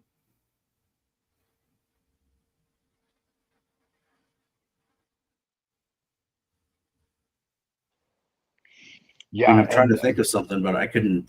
I yeah, can't I really mean, think of. Okay, you're going to tell someone. Let's just say someone is a criminal, and you really want to f them up and try and like I don't know rearrange their mental process, and so you tell them, yeah, it's flat, and it flips their worldview upside down, and that's about the only scenario I could think of that it would be productive. well, I could establish a basic premise for like the essential factor. I definitely think that it is this like um essentially you establish a baseline from with which like everything that I tell you is the ultimate essential truth, right? And so if I give you the basic equation of 2 + 2 = 4, then that's the foundation of your understanding.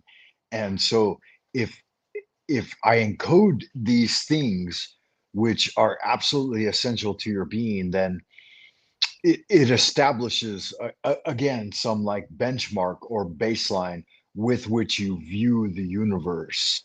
And as a result, anything that I bring forward after that must essentially be true.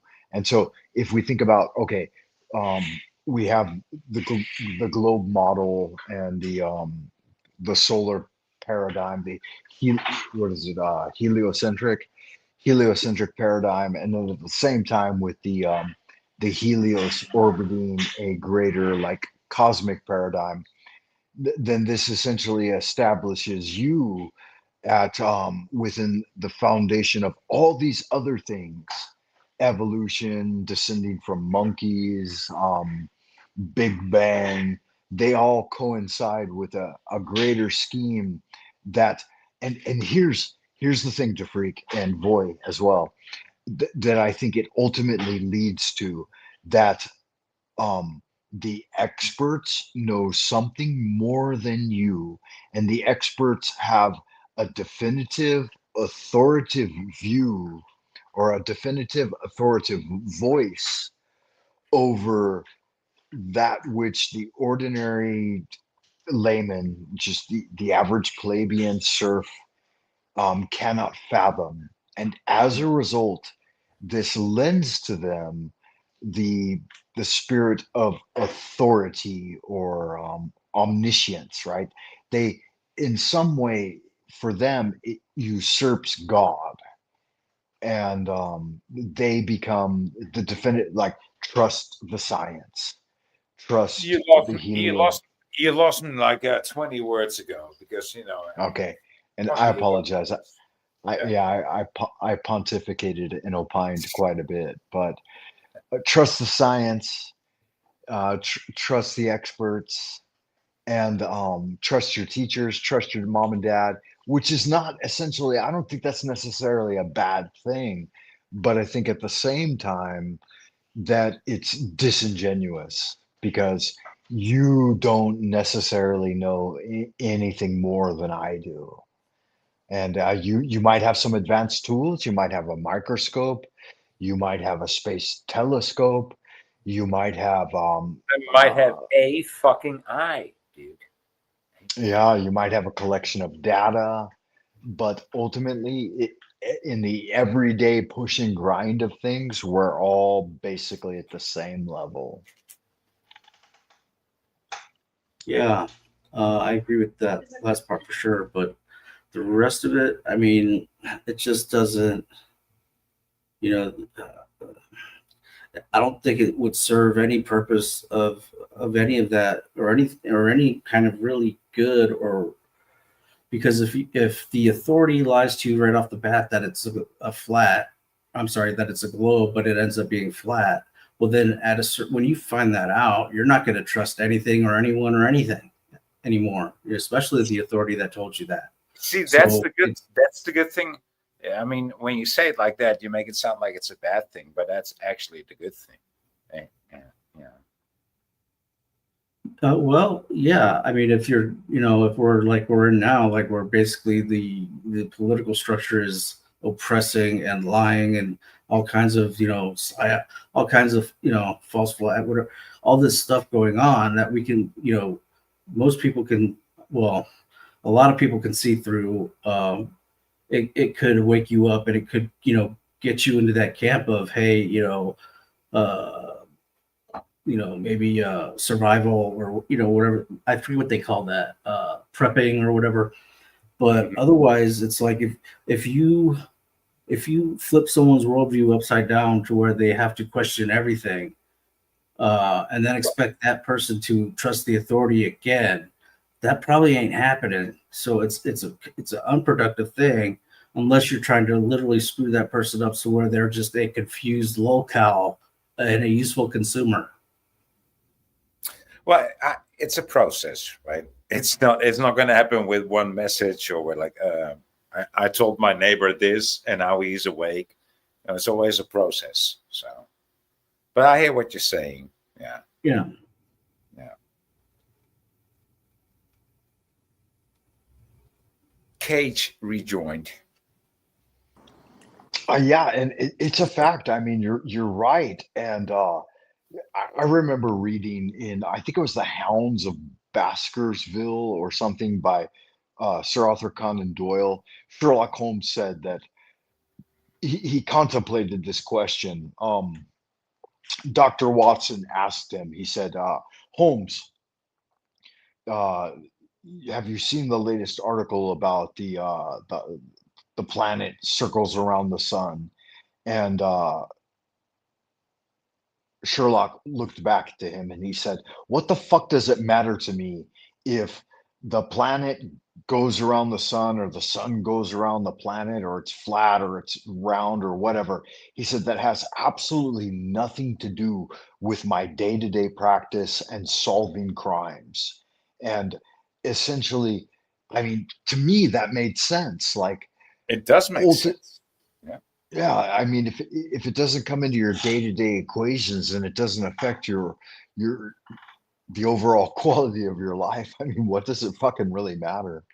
I mean, and that's the thing too. Like when we get back to Talcottia, because this is the Talcottian after party. I mean, And so can here's my we? defense to that. If some people have an opinion about China, you know, and they think that China is beyond the curve, you know, maybe they should first think about whether the Earth is flat or round before they start thinking about China. Okay, so China, China, China. China. China. And that's the thing too, just like what they're doing over here. It was speculated. I remember like maybe during the summer of 2005 that Chinese pollution had reached all the way to the west and California, Los Angeles was succumbing to Chinese air pollution. And I thought, really? Are you sure about that? I mean, that's a bit of a stretch, isn't it? I think it probably is a stretch. That's probably the longest strip of Earth, quote unquote, Earth ocean that you have to cross, right?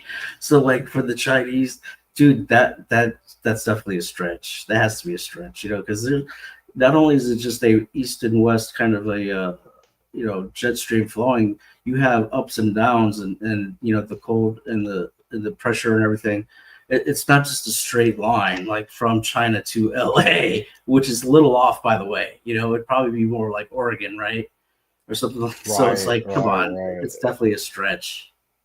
Yeah, and at the same time, like it's statistically valid that the U.S. Navy is the largest producer of waste and power worldwide. Like consumes more energy and produces more waste than all of the nations combined.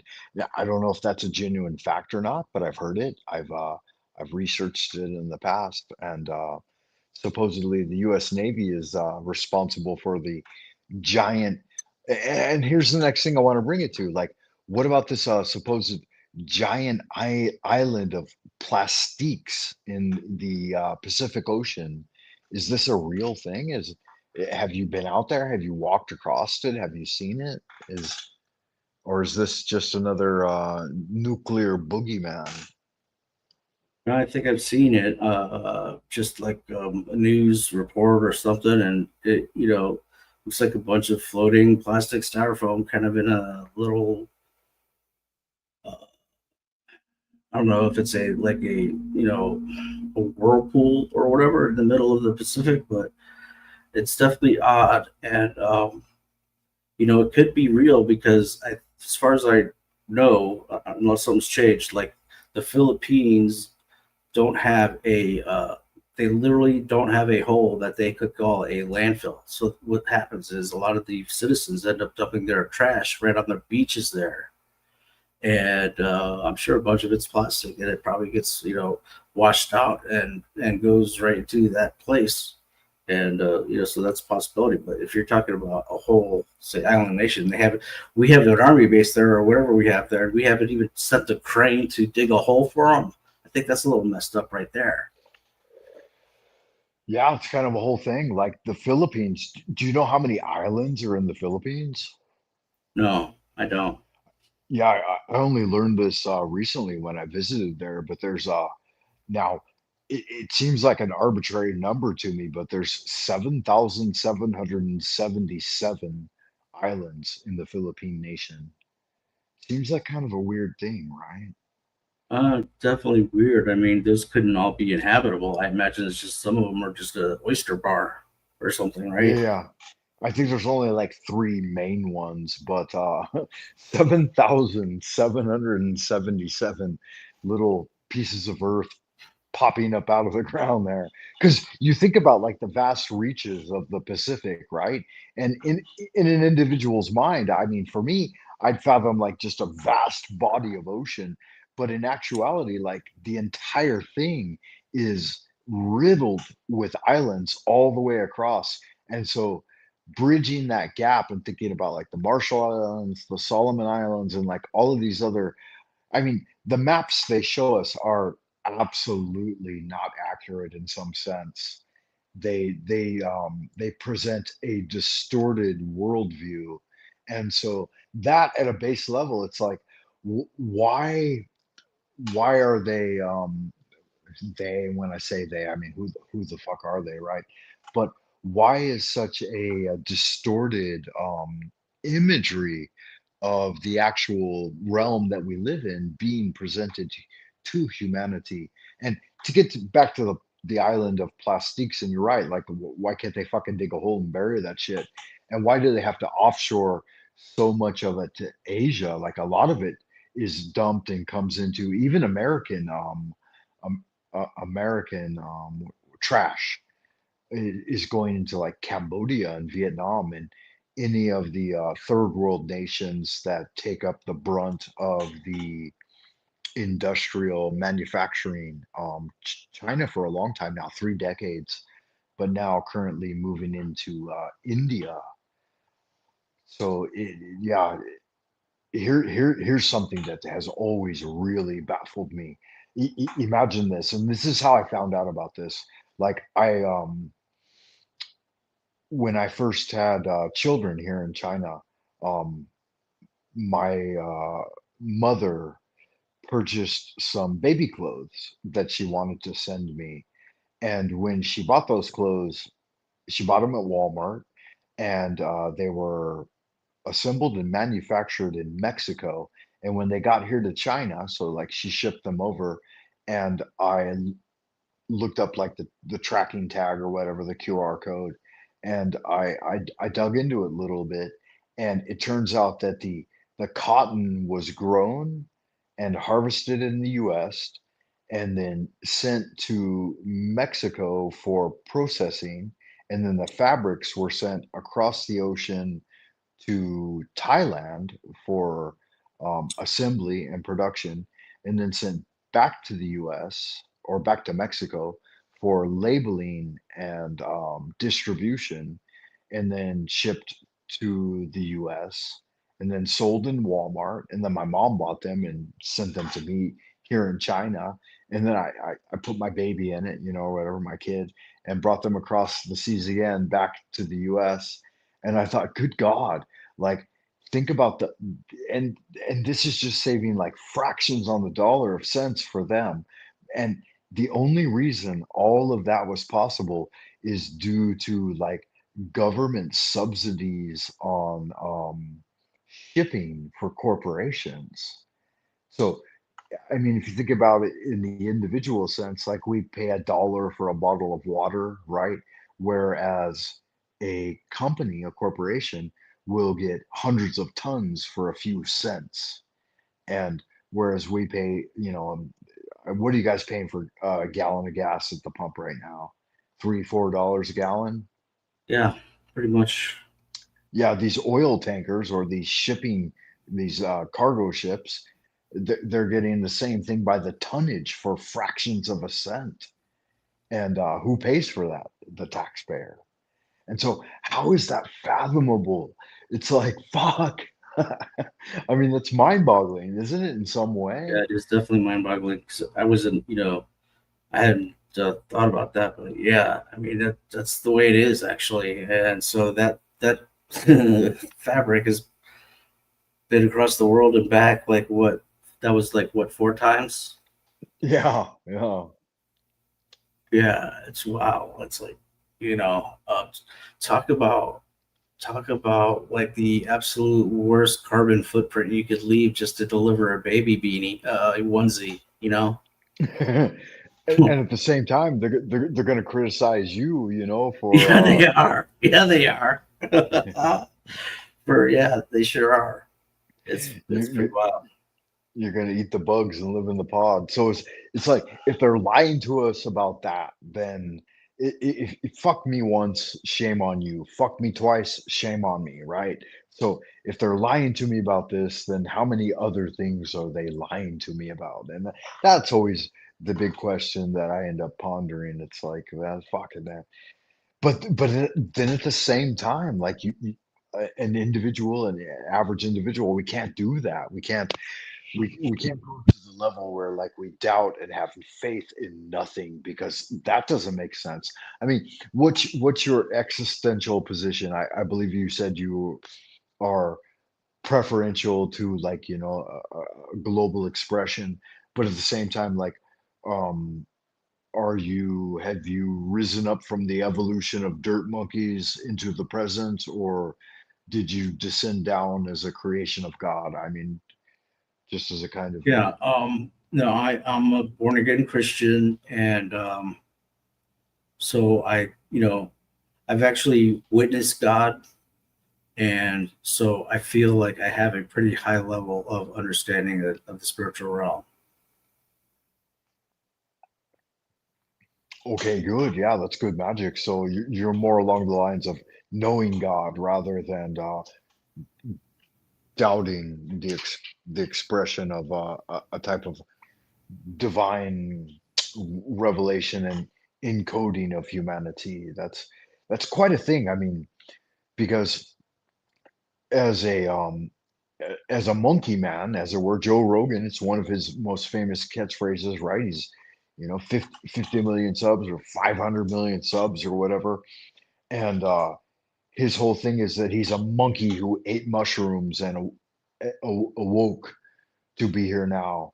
And so th- I've always been of I can't say that I've always been, but I'm of the essential position that there is some divine purpose. And for you, what might that be? Like ultimately, what's the upshot? Where are we headed?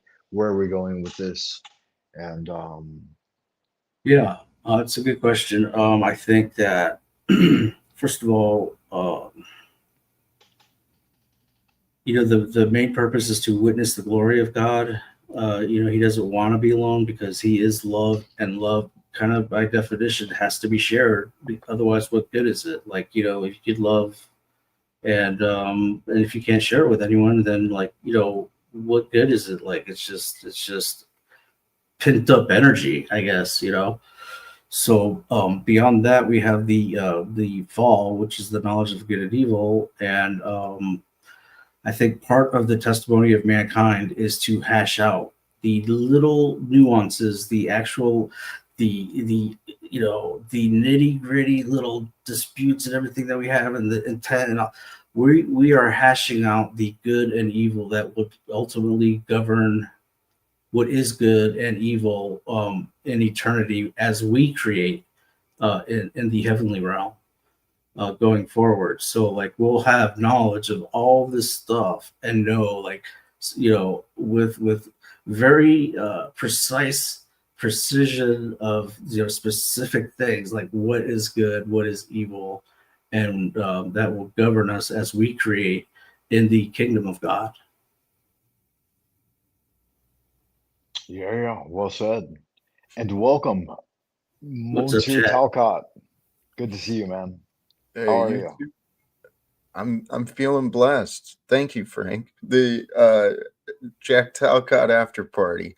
Did you catch the morning thing with Barney? I'm assuming. I Yes. did. I did. Yeah, yeah, yeah. Yes. I was talking a ton of shit in the after party. I was like, you should have been wearing fishnet stockings and high heels, um, because the positioning of the camera was like below you, and I think you were in a bit of a, what is that called, a cushion, like a Beanie Baby cushion. And so the whole time, like, your foot was the foremost thing um coming into the camera. I don't know if you watched the replay or not, but it was very seductive. Very simian, very primal. um Well, taking it to the fishnet stockings, that was a twist I sure wasn't expecting, Frank. yeah, I was a little bit gay. um Yeah, I was That Kind of was a the having fun, first part fun. of that. kind of a foot fetish fun thing. Yeah, just being playful. Mm, yeah. And the freak, thank you. I noticed the contributions. I couldn't see the chat, and that's why I didn't know who was there or what was going on. We clearly had some audio issues with Barney's, but I feel like that was fun. I No, got to relax, and yeah. that was definitely good.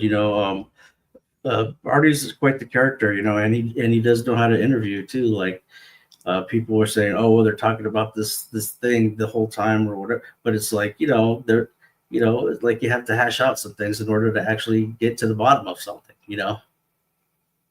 That's why I see Well, it. But no, I didn't see the whole foot thing going on or whatever because I kind of came in kind of late. So No, well, yeah, it's just more of a reflection of me than anything else. It's something I fixated on. So yeah, not a big deal. admittedly, I was sitting there massaging and rubbing my leg, which is one of the ideas that I thought as a benefit, because I get so much pleasure from massage.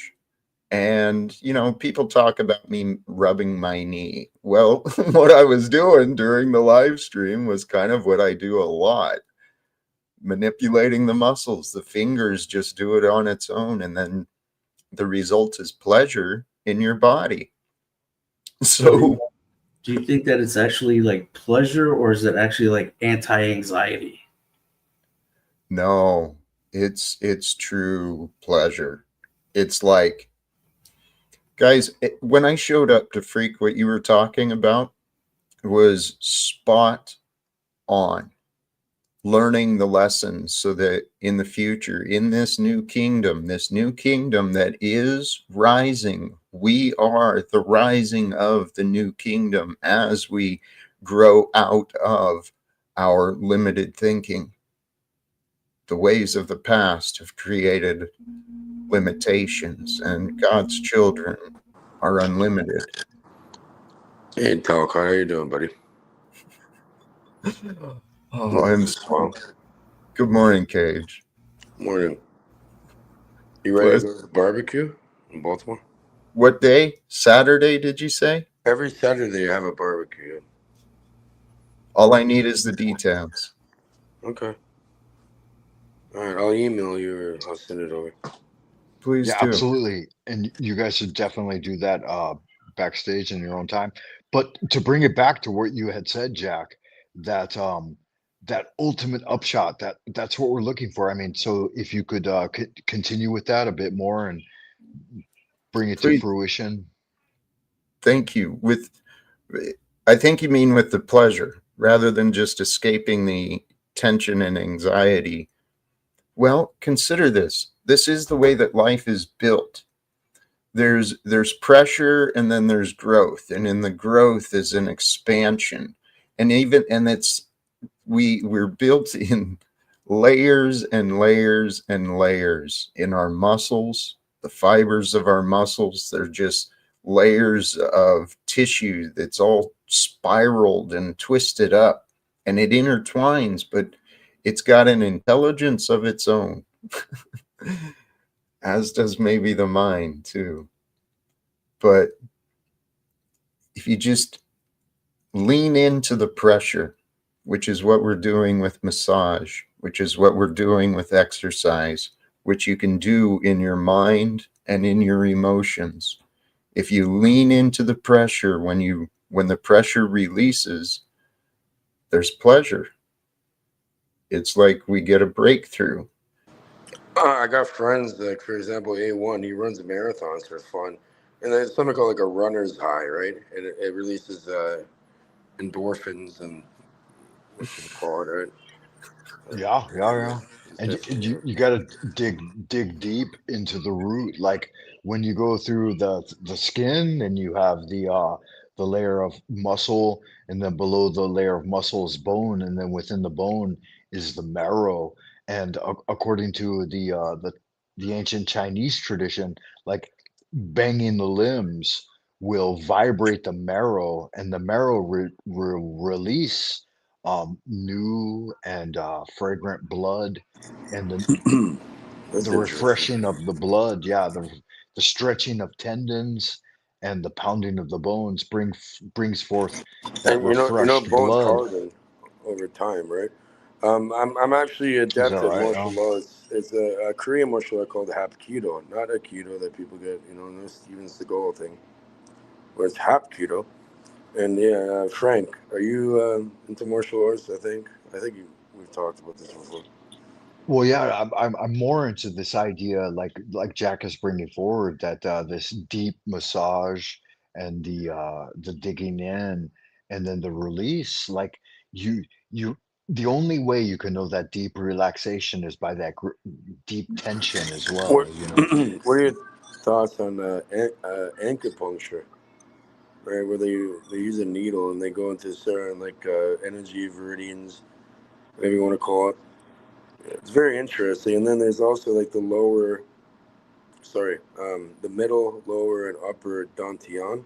There's dantian breathing. There's different ways, the techniques of breathing, and um, I think dantian. They there's call something they to call it. them I elixir think fields.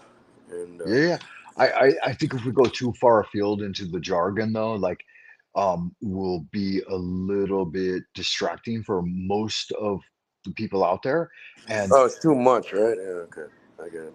yeah, if we concentrate on that love energy and the Christ consciousness, and bringing about that great release of energy, that we arrive at a better expression somehow. And I think even like I trained with Taoist master Ni Hua Qing, and he told me that too. He's like, don't get obfuscated or distracted by all of Keep it simple, right?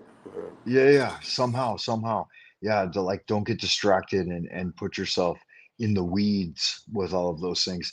And that's why, Jack, I mean, honestly, I've always appreciated the way you've brought forward the truth for folks, because you tend to avoid that. Like you're able somehow you're able to get to the goods without getting too far distracted. Not to interrupt, but yeah, like, for Mr. Talcott here, I'm like the guy, like he's attacked on the internet like so much. I'm like, how the fuck do you like keep doing this shit?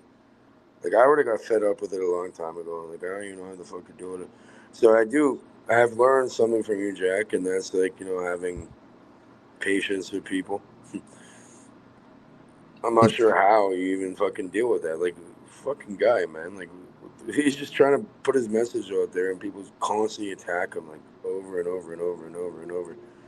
Like to me, like I'd want to get activated at that point and like, just hurt these motherfuckers. There is a way.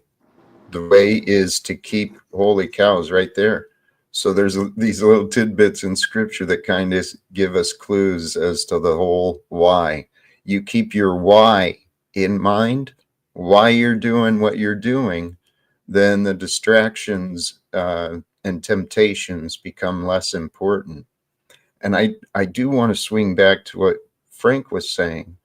I think Frank hit the wrong button. He's gone. He'll be back. Yeah. I'm getting a lot of calls too. That was fucking bizarre, Talcott. Not to interrupt you, but yeah, I'm like, oh, he wants to pull tarot cards. I'm like, why don't you pull the magician out? I got a call, and that's literally what got pulled out. I'm like, how? Holy cows, brother! I have to say that someone who's tuned into the spirit realm, and I believe Frank, he is, even though he's not necessarily he would call himself a Christian, but some people just have a connection to what's going on in the spirit realm. And so, for that to happen and that to happen, and then, that happened, uh, it's not just a coincidence, in my opinion. And that is a sign of an open-minded man, recognizing that, hey, maybe there is something there. And I believe that God has created us all uniquely, right? There's different people tune in to different things, different ways. It's not always the healthiest things that we tune into, but if we learn from each other, man, you'd be surprised by what you can learn, even from the folks on the streets, Yeah. So, is there a methadone clinic across the street from Barney Studios, or is it No, just random homeless people showing up or something? it's just a poor There's, part of the neighborhood, so out here in Phoenix, it's fentanyl, I guess, that most of the people are. You see them, the hunch. I call it the Hunchback Olympics. They're just like hunchback randomly, like wherever, and the whole heroin thing kind of came and went, and it was like now we're into like the fentanyl, I guess. So. Anywho, there's been drug wars, and I believe the new kingdom will be beyond the wars. We will have the victory. We'll bring the healing to the broken. And I see addiction and poverty as symptoms of a broken community. Frank, welcome back, brother. Is the internet is what it is, bamboo firewall, all of that. Good magic nonetheless. It is, especially when it works. Yeah. But swinging us back, Frank, what you were talking about, some of the ancient ways of beating on the body to get the body to react, stretching the tendons. That stuff is known, and it's proven that there's a reason they did those things. And our sedentary life, I'm speaking of my own past life has been very sedentary, very comfortable, not a lot of physical hard labor and activity. I've been blessed, I guess. But we've lost touch. And what I've been learning over my past several years, my mind and my eyes have been opened, right? We can get what you were saying too, Frank. We can get lost in the weeds, finding not only the different names and definitions, but there's just so many directions to look regarding pretty much anything, especially in this day and age of technology. But what I realized for myself is I want to learn a lot because I have a lot of interests, but there's only so much time in a day, so much time in a life that I can learn. So the way I see it is the way I learn best is through direct communication, meeting the people who know what I know so that I can try and figure out what more should I pick up. Well, yeah, and not just that, but too, like you can't shirk yourself for like where you're at, because in some way there's always a balance. Like there were those things with which you did when you were younger that brought you out into the world, and may have exhausted to some point those things with which you were doing, and now you have a time when you can sit back a little bit and relax and look at the world through a different lens, a different perspective, and you're able to bring forward like those things that we can't see when we're out there in the grind. Like I said, we're in the weeds, and that's why like I tune in daily and I listen to your message, and I may have made a playful jab at the thing that happened today, but it's a new thing and people are going to do that, It's and fun. yeah, yeah, and it's going to break new ground, and it's going to rouse people, it's going to ruffle their fucking feathers, it's going to rattle their cage, and you've got to let the cards fall where they may, you, Rattle cages. yeah, it's gonna happen, and at the same time, there's going to be a balancing factor that will bring it all back around to center, and that's why we always come back to you, to Talcott, and to Mr. Jack, and that's why we let you take the helm. Fuck, that's a big thing, It's not an easy thing to be in the position of helm master and guiding the ship as everyone kind of jumps on board and tries to do their part to be involved. The So yeah, captain must go I down mean, with the I mean, ship. honestly, I mean, fuck Cage. We have to say thank you and tip our hats to Jack for that. Has And been taken off and tipped here, but either way, yeah, never give up, bro. You know what I mean? Come on. There's Talcott, like you've definitely made like some, you know, you've done something here, and people will recognize it eventually. But yeah, the whole like, they probably should support you more in that, monetarily, if like whatever whatever goal you need. But yeah, like, it's like, oh, I'll open the panel up for 30 minutes if I get $100. I mean, that's kind of a low fucking goal, but you know what I mean? Like, what do you need, bud? We got you. I think it's a good boundary to start. Yeah, it probably is. Like, fuck it. These motherfuckers, they don't deserve, like, or they do deserve, but, like, like, they probably should help the guy out. You know what I mean? I've done it, and I don't want anything in return, right? Have I not? Remember the whole thing? Anonymous donor with $100. I truly appreciate. Thank you to all of you guys. And what Barney and I talked about is, do we really want to open it up? And yes and no. If we're going to open it up, it's not going to be nonsense, and we're going to make it worth the time. So Have boundaries, man. Because these starting fucking line. people, they just think this is like a big joke or something, and it's not. Right? There's Yeah. serious shit happening here, and Go ahead, I've Jack. learned that just the other day, like almost dying.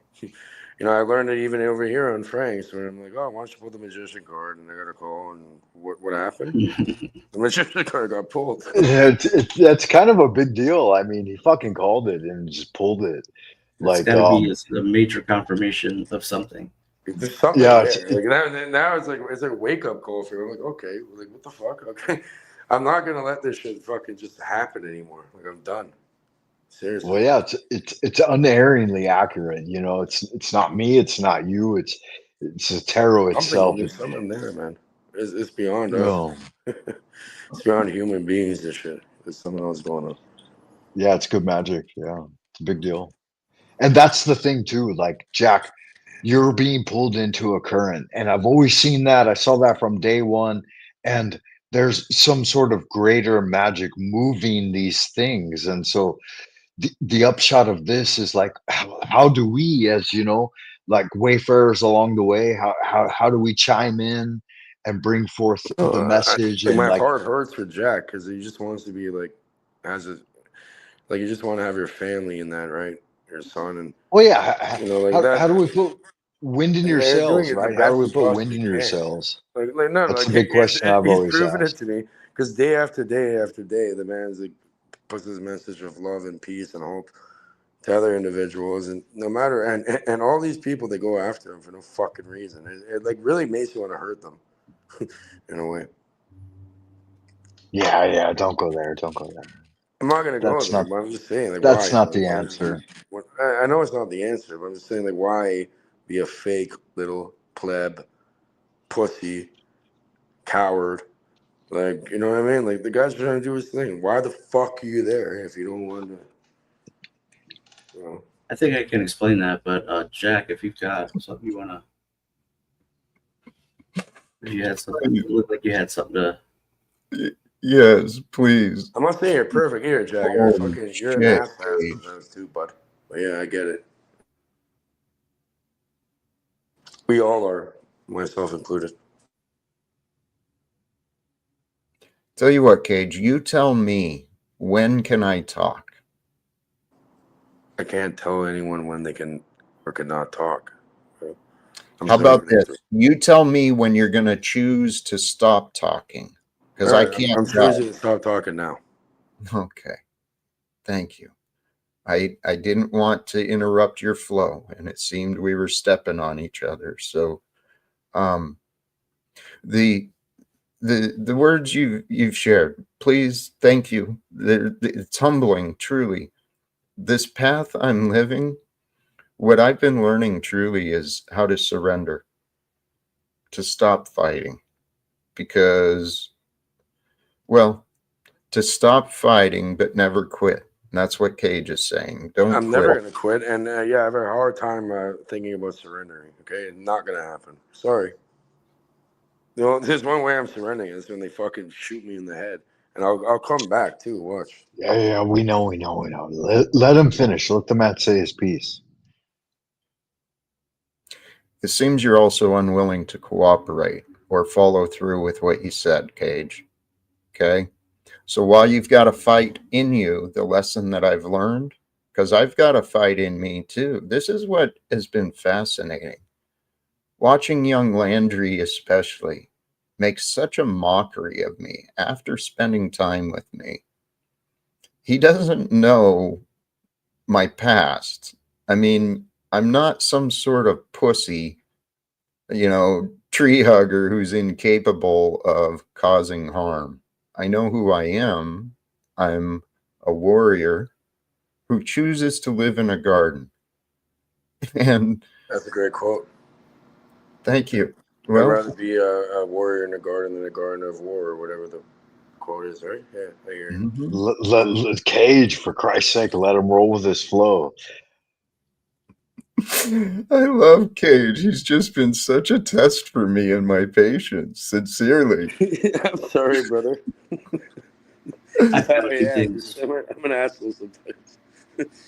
Hey, let me get to the answer though. Really humbly, I made the choices I made in my past, and I continue to make the choices I make each day.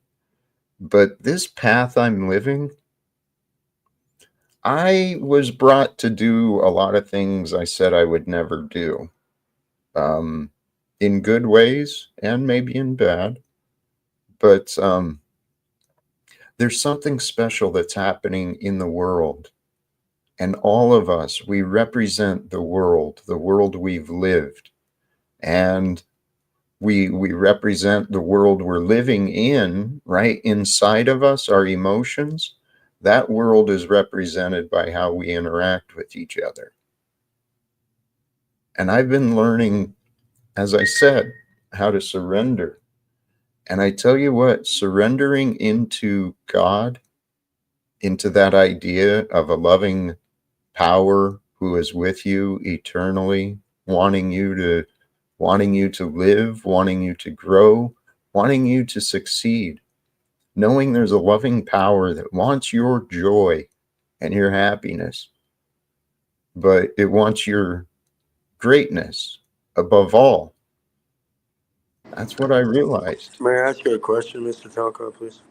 Please. What do you mean by surrendering? It doesn't mean giving up, right? Does that mean like kind of allowing the universe to provide without like trying to micromanage everything? Like I can see that, but like, for me, I have a hard time surrendering. Okay, it's not gonna happen. So for me, Yeah, it actually angers me when I hear stuff like that. And I'm like, no, I'm not right. surrendering to this fucking bullshit ever. But Cage, yeah, please yeah, I pause. don't know. I'm just trying to figure it out. And let me point something out. Because you tell yourself surrender's not an option, when you hear that, you get a feeling inside. Okay, because Yeah, it you makes me want create. to fucking dismantle and strangle the fuck out of everything and everybody. Yeah, no surrender at all. I'd rather die than surrender. I'm sorry to say it. But the big question is, Cage, like what are we surrendering to? If it's a Right. power greater than ourselves that guides us in a better Well, direction, that's then that's what I mean. I'm trying to maybe understand. it's a Like, what do better you? option. Cage, Go ahead. what you surrender to is the truth.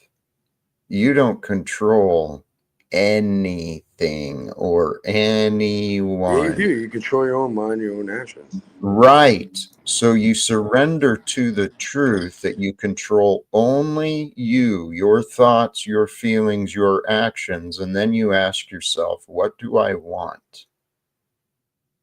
Because surrender to the fact that you get to choose what you want. And if you want to be upset, you'll be upset.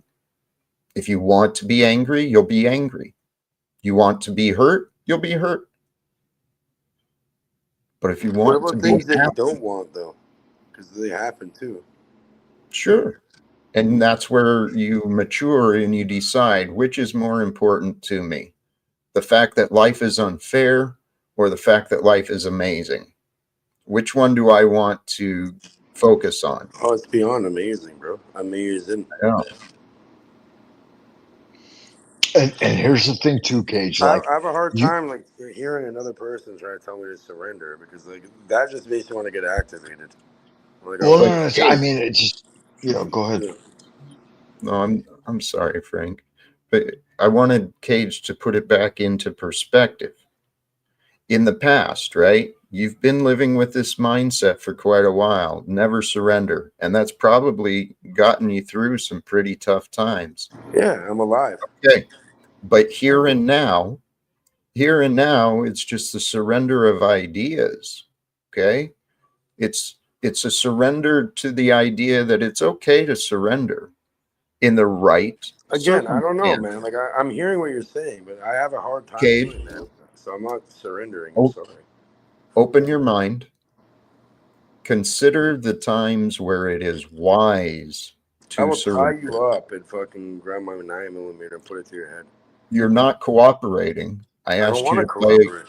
Okay, then I'll stop. Okay, Thank you maybe for I'm your not honesty. there yet. I'm just being honest. Like it's not happening. Not in my fucking watch, man. I'd No, kill I me. mean, Get rid of me. I feel you, I hear you, but there are times like when there are powers greater than us. You know the tarot, Cage, right?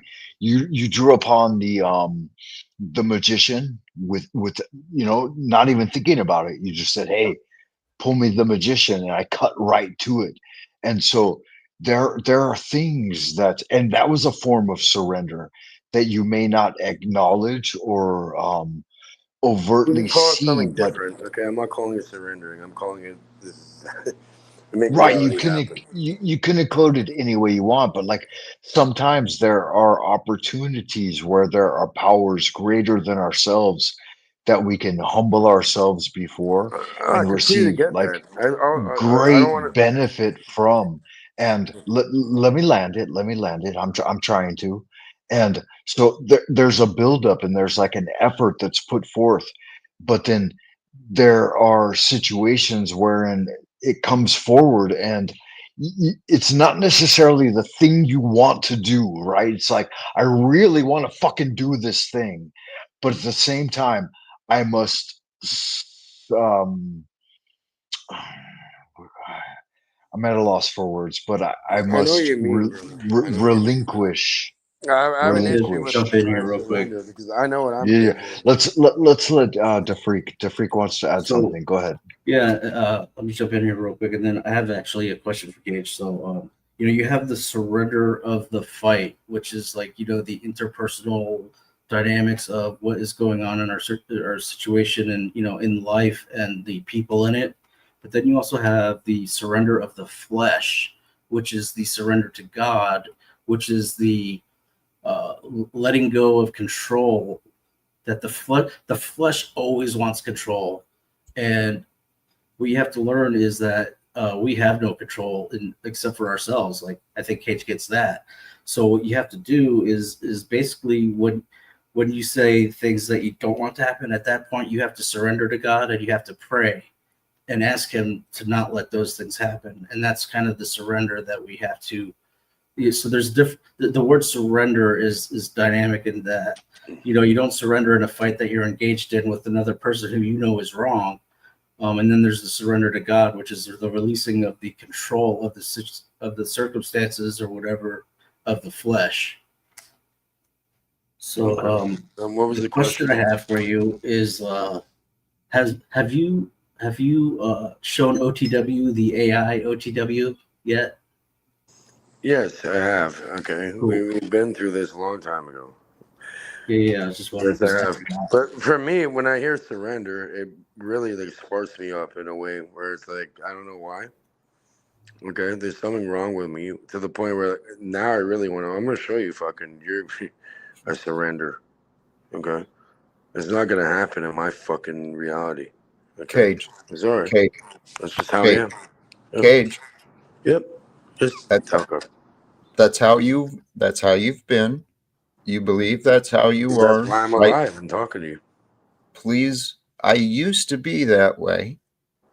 I changed and I chose to change. And if you're I don't willing, want to. you well, you don't know what you're missing out. Are you willing to at least listen to some ideas? Should you want to consider changing in the future?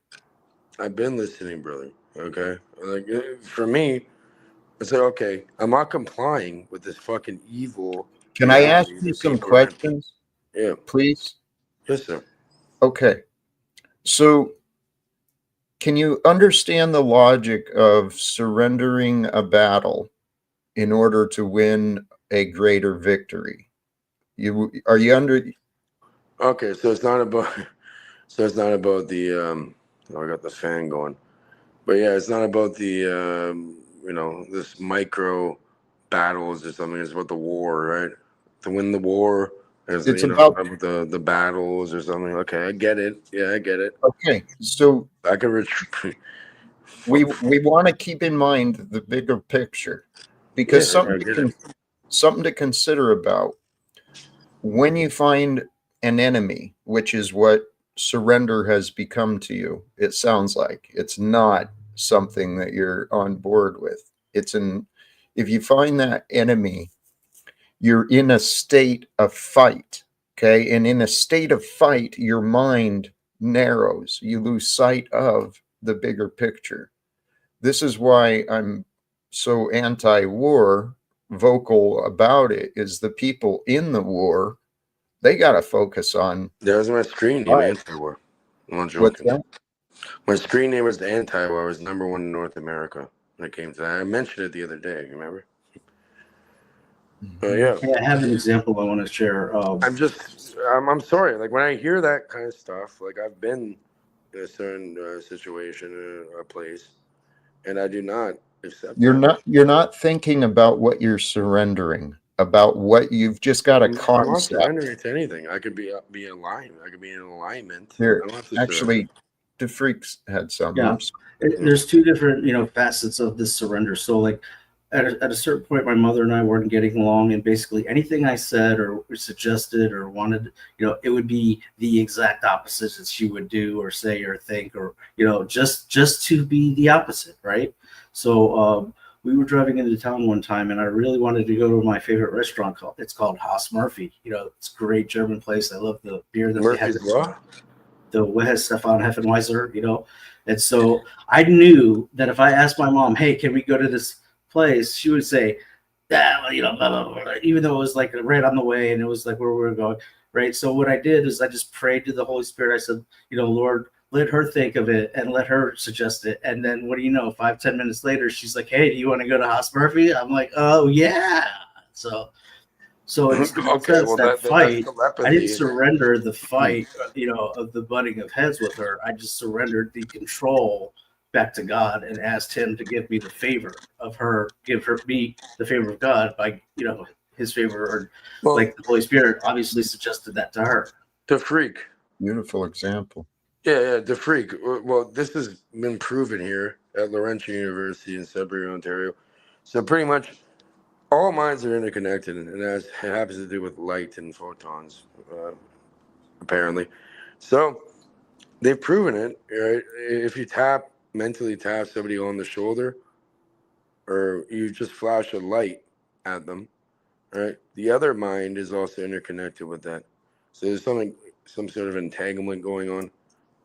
And so that's probably how that works, because Well, subconscious. okay, but wait a second. Yeah. That might be the way it works, but if someone is unaware of it, they're not going to know that, and they're not going to be able to tap into that. Whereas Okay, what if if you you have Jesus do know Christ that, and the though? Holy Spirit, you can actually know the thing that is tapping into all of it, and He can influence what you're trying to do. Well, for sure, right? And that's the way you can convince yourself to have action. I'm not discounting God or Christ or anything. I do love these teachings and all that. There's something to learn from it. But In other words, if you have that entanglement knowledge and you are trying to apply it into your life and influence a person's mind, yeah, you could do that. But if they're you not shouldn't be receiving doing it that, though. because they have no awareness of it, they're not going to be able to receive that message clearly or get your intentional clearly to be able to interpret it at all. Yes, sir. But I'm saying, yeah, once you know that, and then you utilize that and try to fuck around with it, you're at fault, and there's consequences for this shit. So I'm saying, yeah, it could happen naturally. You're doing it happens all the time, constantly, even if you know it or not, or you're not Yeah. consciously doing it. So Cage, I think the ultimate upshot of like the interactive factor here that and maybe I'm wrong, but it's what I perceive as something that's essential to what we're doing here is that there has to be some sort of buffer or deference between like what is expressed and what's relayed and the interaction of those two things. And I think in some way that's the relinquishment to let things reside in abeyance for just a moment, because you and I'm not going to say you more than anyone, but you on like the level I would put Illumitami at the absolute top of no willingness to allow anything to interfere with his transmission or his overriding idea. And then maybe below that would be snafu, and then you, Cage, Like and I'm not trying to put you in third. I'm not trying to diminish you in any way, but I would say that their expression always absolutely takes precedence, that in so much that, not that it's the absolutely most important, but that it's the most persistent or bellicose. And in some way, I think this is what Jack is trying to divert the entire world from, this precipice of ultimate engagement in war. And somehow we need to learn to back off a little bit. I mean, he has displayed this more than any other.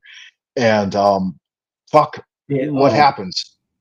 I just want to say, like Uh, Tommy and yeah, Snafu, they'll DeFreak. lie to continue their narrative, and I don't think Cage would do that. No, I'm Yeah, listening. I'm that's a listening fact. and I'm willing to Absolutely, learn. I'm absolutely. just trying to understand this world and how this reality is working. And I'm very open to hear things. I question. Right? I say why. I ask why.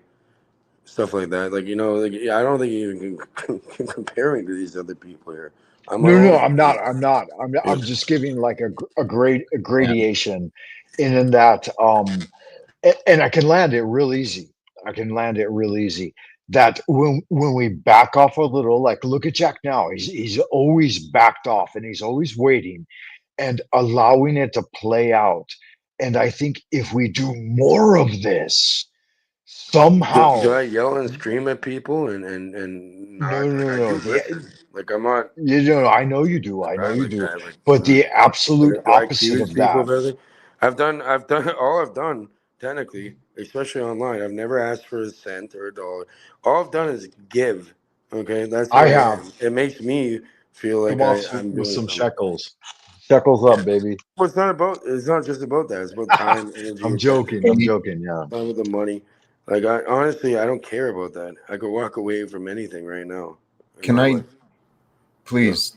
There is an obvious similarity, Cage, between you and Tommy Snafu. Oh, come on. Okay. The pattern, the pattern of interrupting and talking far more than listening. Okay? All right. Well, please remember not to make an excuse, but I'm 31 years old. Okay. I'm born in 1993. I'm a bit younger. And yeah, these are grown men that have had like decades on what I do. I'm kind of a younger person So, when it comes to it. Means Cage, nothing at all. It's not an right. excuse. Don't compare Well, me to these people. This is look at the my own. facts. Okay, look I at the facts. I'm definitely not like that, man. What are you Cage, talking the about? fact is you interrupt and you talk more than you listen. And not every time, Cage, and you're certainly not to that degree. Those are exaggerated examples of you and me, what we can be like. Okay? So it's not, I mean, sometimes the truth is insulting, but if we don't Well, that's accept, fine. I can recognize it. I'm doing it right now. But There's I'm actually a I'm not. C19, the C19 curve to this new social dynamic of speaking over the internet, and that's kind of a factor as well. Well, to be honest, like if I look in the mirror and be honest to myself, I feel like I'm not being heard ever. So Oh, no, no, right, no. that's And why please that's don't why I'm overlook fucking the interrupting people. essential thing that I'm trying to point out here is that there is a balance. Like there has to be an essential flow to things. You know, we take a couple of minutes each and we express our idea. And while we express that idea, we're attentive to it.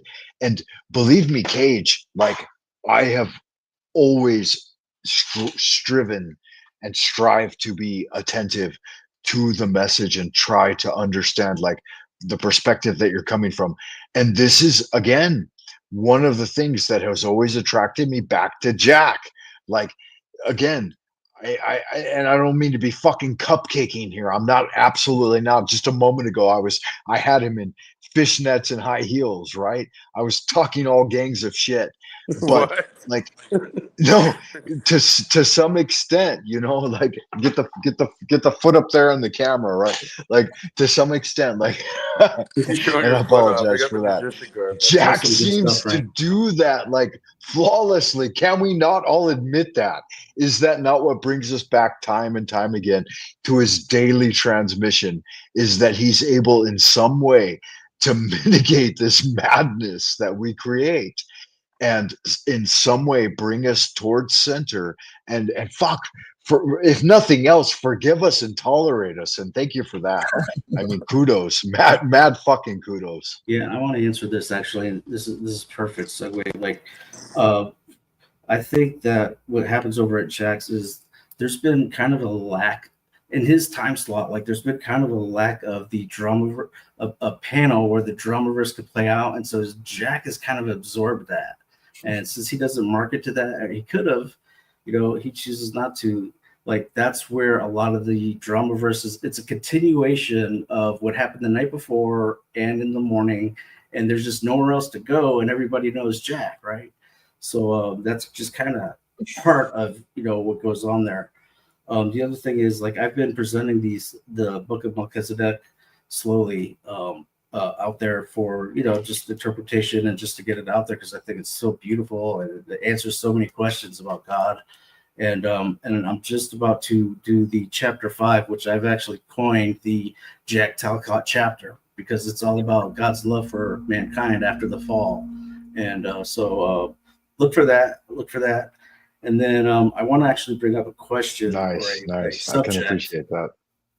Yeah. I want to bring up a subject that I haven't heard talked about really that much, but I think it's something that we are actually facing as men, and that is, the society has changed direction, and it used to be like the warriors were the head of the social standing, the social dynamics of the societies, the cultures, and now we're at a point where the salesman is literally the head of the society and the culture, and is the director, kind of the leader of the society now. So there's been a transition, and we didn't even really know it. And no one really talks about it, but I think it is affecting a lot of men in a way that I don't even know how to explain because like no one ever talks about it. And I really want to understand like what Frank thinks about it because he's over there in a different culture than we are in America, and like how he sees it there. Go ahead. Frank. Yeah, well, first, I'll let you respond to that, Jack, because I think the first part was directed at you. Um,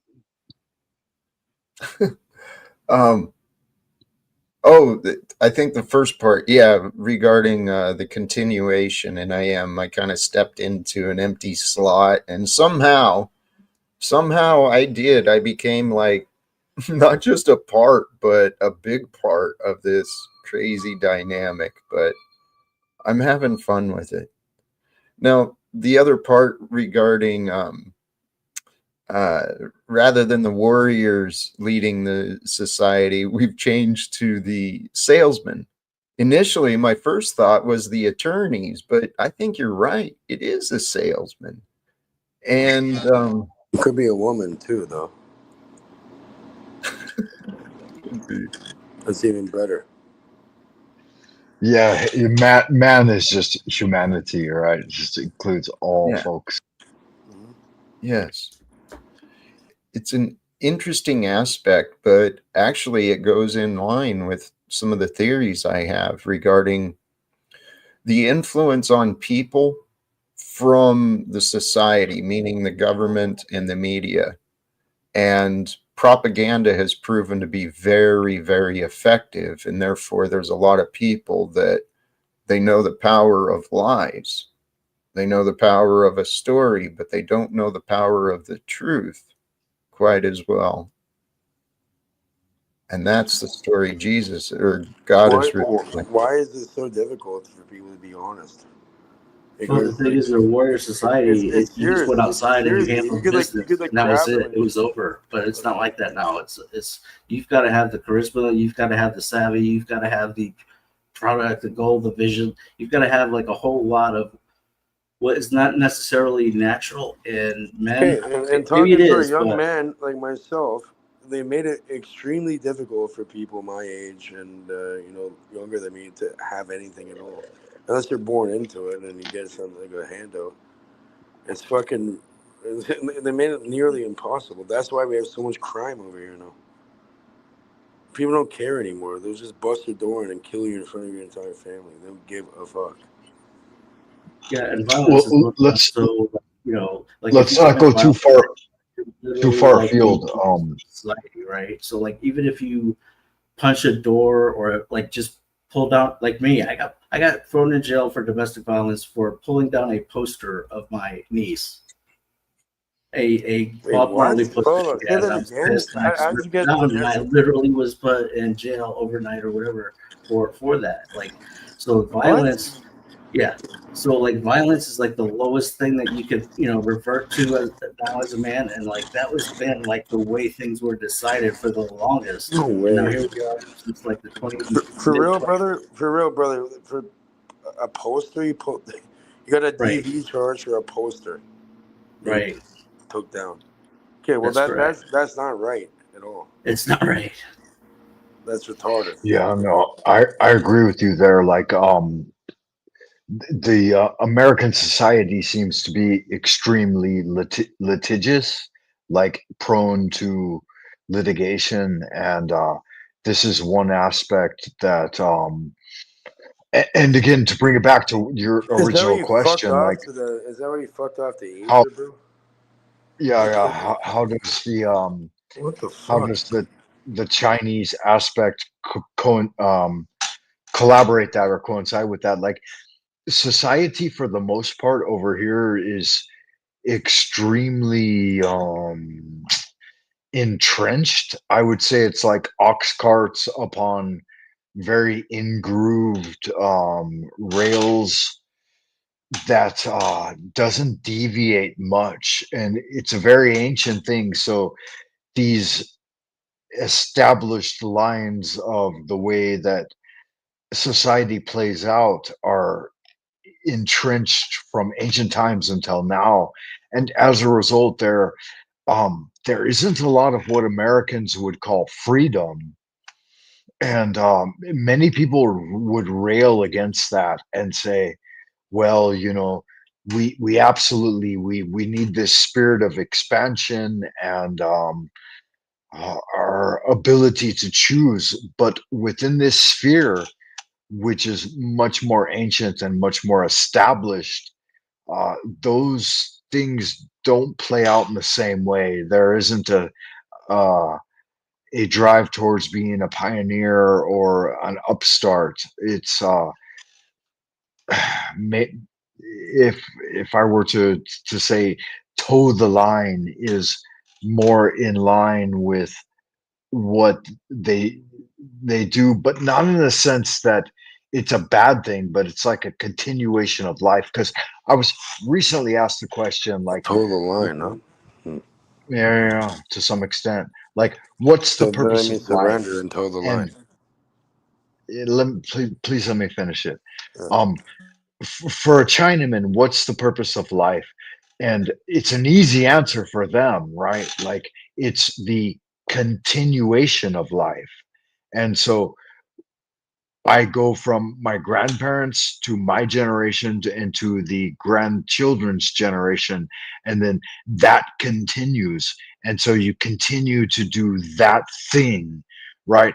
And for some people, this may seem like a really bad thing, right? You may say, oh, well, we have to do something new. We have to bridge new gaps. But for the Chinese, like to be a 74th generation doctor it's kind of a thing, right? Like it's bred into your genetic makeup. Like those types of An doctors when acumen. they feel your pulse. Like I recently went to a doctor, and for my stomach, I had been had some stomach trouble, and he felt my pulse, and he looked into my eyes, and he said, "Stick out your tongue," he looked at my tongue, and he said, "You're going to live into old age. Don't even worry about it." He's like, "I'm going to give you these set of herbs, and you drink them for 1 week, and your problem will be cured." And he can feel the pulse of who you are from generation to generation, because Naturopathic. yeah, it's not a small thing. And in the West, we overlook this. Within a single generation, you may accumulate the knowledge where you can make diagnosis and prognosis, and that's not some. Frank, I have a question. When you're Yeah, done. yeah. And I apologize for pontificating so long, but You're it's not it's gonna kind of a, apologize. a hard thing to answer. Go ahead. Yeah. So my question is this: when it comes to Chinese natural medicine or whatever, naturopathic instead of the latter, um, apparently over there the doctor doesn't get paid if you're sick. Is that true? No, not anymore. But yeah, that's the They used to be, traditional right? model. Yeah. Yeah, that's and Traditional is in the what? South, they actually still do it that way. And here in the North, the South and the North are very different. But here in the North, we pay a certain like socialist fee. It's 10% of our gross earnings, and that covers everything. So no matter what But we need, traditionally, sir, the doctor would not get paid if you're sick. right? But we basically at this The point in doctor's the there to North, make you. we give a tenth, we give a tithe, and Okay, that's fine.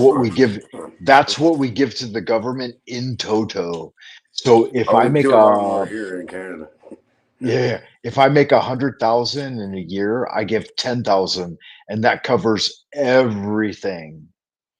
And that's not the case in California. I was home recently, and they were charging upwards of 47 to 49% for people under 100,000. And so I was paying 50% of my income into taxes, which is 5 times what I pay here.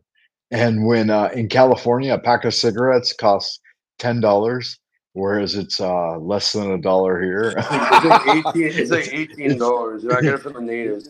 yeah, $2.50. it's a no-brainer for me. It's a no-brainer. And I told the doctor too. I said I smoke a half a pack to a pack a day. He said it has nothing to do with anything. Fuck it. Smoke your cigarettes, drink your beer. That'll never kill you. He said the stress will kill you. Disease, right? Disease is right in the name. Not a disease. Facts. Disease. Facts. But I'm not any kind of authority on anything. And so that answers, I think, the question that the freak had brought forward. And yeah, what a thing. What a thing. Look at the fucking people we've got here. Um Jack What is that? Talcott. All your Hey, come on, pathways or whatever, naturopath. let's defer But, for just let's but get it sir, back to Jack. Get it but sir, back to Jack wouldn't for that make just a more moment. sense, right? Like, why pay a doctor to prescribe you medicines from big corporations, pharmaceutical companies, and literally destroy people's lives? You're like, oh, by the time somebody's like your age, they're on like what, probably like over 3 different pills and medications. Cage, So it this, sounds to me that you've been reading not only your Dr. Nee, but you've been reading Mantak Chia and I've been looking into probably all this some, stuff, man. I'm telling you, it's yeah, like I'm probably on it. some Thomas Cleary as well. I can feel you out. I know who you've been talking to. Who paid you to come here and say that, right? That's a No big one paid me question. anything, and I'm paying you. The fuck? What do you need, buddy? But yeah, No, yeah, regardless, you need yeah. a Big Mac. Either No, it's way, Big listen. Magic. Yeah, you know I love my Big Macs. I love my Taco Bell. That's fine, right? As long as it makes you happy, buddy. But all I'm saying is, yeah, it makes more sense to me that, like, okay, you have a family doctor. Why would they get paid to make you sicker and sicker and sicker? Uh, in my opinion, it'd be better. Yeah, you don't get paid if if, if Well, somebody's I'd like to address something yeah. that Dr. Dickhead said. He said Frank Monday is a total jackbasher. I saw it. Dr. Dickhead, of course. Jack, It's just bizarre. I would hope that you know better. I mean, I talk a gang of shit in I know. each and every direction, but Yeah, 90% of the time I promote you always. Like I know you do. Above I hope others. Sorry to I interrupt, but hope Hey, no, Talcott, but people can please say do. whatever, man. Kate, It's shut the all. fuck up for just a I'm goddamn okay. I'll minute, if shut the you would, fuck up. sir. My bad, bro. I mean, in any given show, I give a shout out to Jack. I say, hey, if you guys haven't fucking checked out Jack, check him out. Where's Jack? I always try to do my best because brother, I love you. I mean, I we've been backstage, getting at it, and love Where's the fest. cheat though, And Frank? no, well, no I'll gay, answer no that. homo. I'll answer that. Just total Actually, love, man. you know Because what keeps us going back for me? It's the spiritual kind of encouragement. At the first part of the show that like is always spot on. It's the Jack knows I've said this before, so I don't need to repeat it. But for me, it's the encouragement that he receives, and then that he gives to say the believers who could actually understand what he's saying. That is why I will that's what interests me the most. thank you. Go fuck yourself, Jack. I was just joking. I love you, buddy. I know. And But go fuck yourself at the same time. But I love you, buddy. you'll come to understand what I've been saying to you as well. This is what I'm not surrendering. what is happening is God's will. And God's will is for us to be, not just to be, but to be alive, and to be alive how we are. These are the conclusions I've come to, and it just makes perfect sense to me. And so if God's will is for me to be here and alive today, and I get to choose, well, what do I want to do? I really do. I love sharing love. I love sharing fun. I love sharing accomplishments, right? And that's all of us. So You went down a dark path, didn't you, Talcott? At one most point. of my life, I went through a dark path because I was ungrateful. I'm grateful for what? Life in general? Most of the people I know, they're either dead or in jail, and they never made it past 30 years old, okay? I didn't want to. I didn't want to live. That's partly why I joined the military. I figured that might be a way to die and do something along the way, but I So it didn't was a want to live. suicidal action? Not consciously, but it was part of the deliberation, of course. Yeah, no. I'm like, why? How come these people can't just pack me and get it over with already? I put myself in crazy situations. I'm like, yeah, why don't you just fucking kill me and do me a favor? Well, this is what I learned, Cage. I had to surrender that God's will is for me to continue. I can do whatever I want. I don't have to continue in any direction. I can always change directions. I can retreat. I can just give up and sit down and cry. I can do whatever I want. But I've learned how to surrender. Surrender to hope. Surrender to joy. Surrender to comfort. Again, I'm not surrendering. Then don't. I'm not. That's well, your way of dealing with things. I have a different way to deal with my own shit. at some point, Cage, you have to surrender, right? Like you every night you No, let that's a go word. and you relax. You have to let go of the critical factor and fall into sleep and recover. Do you never sleep ever?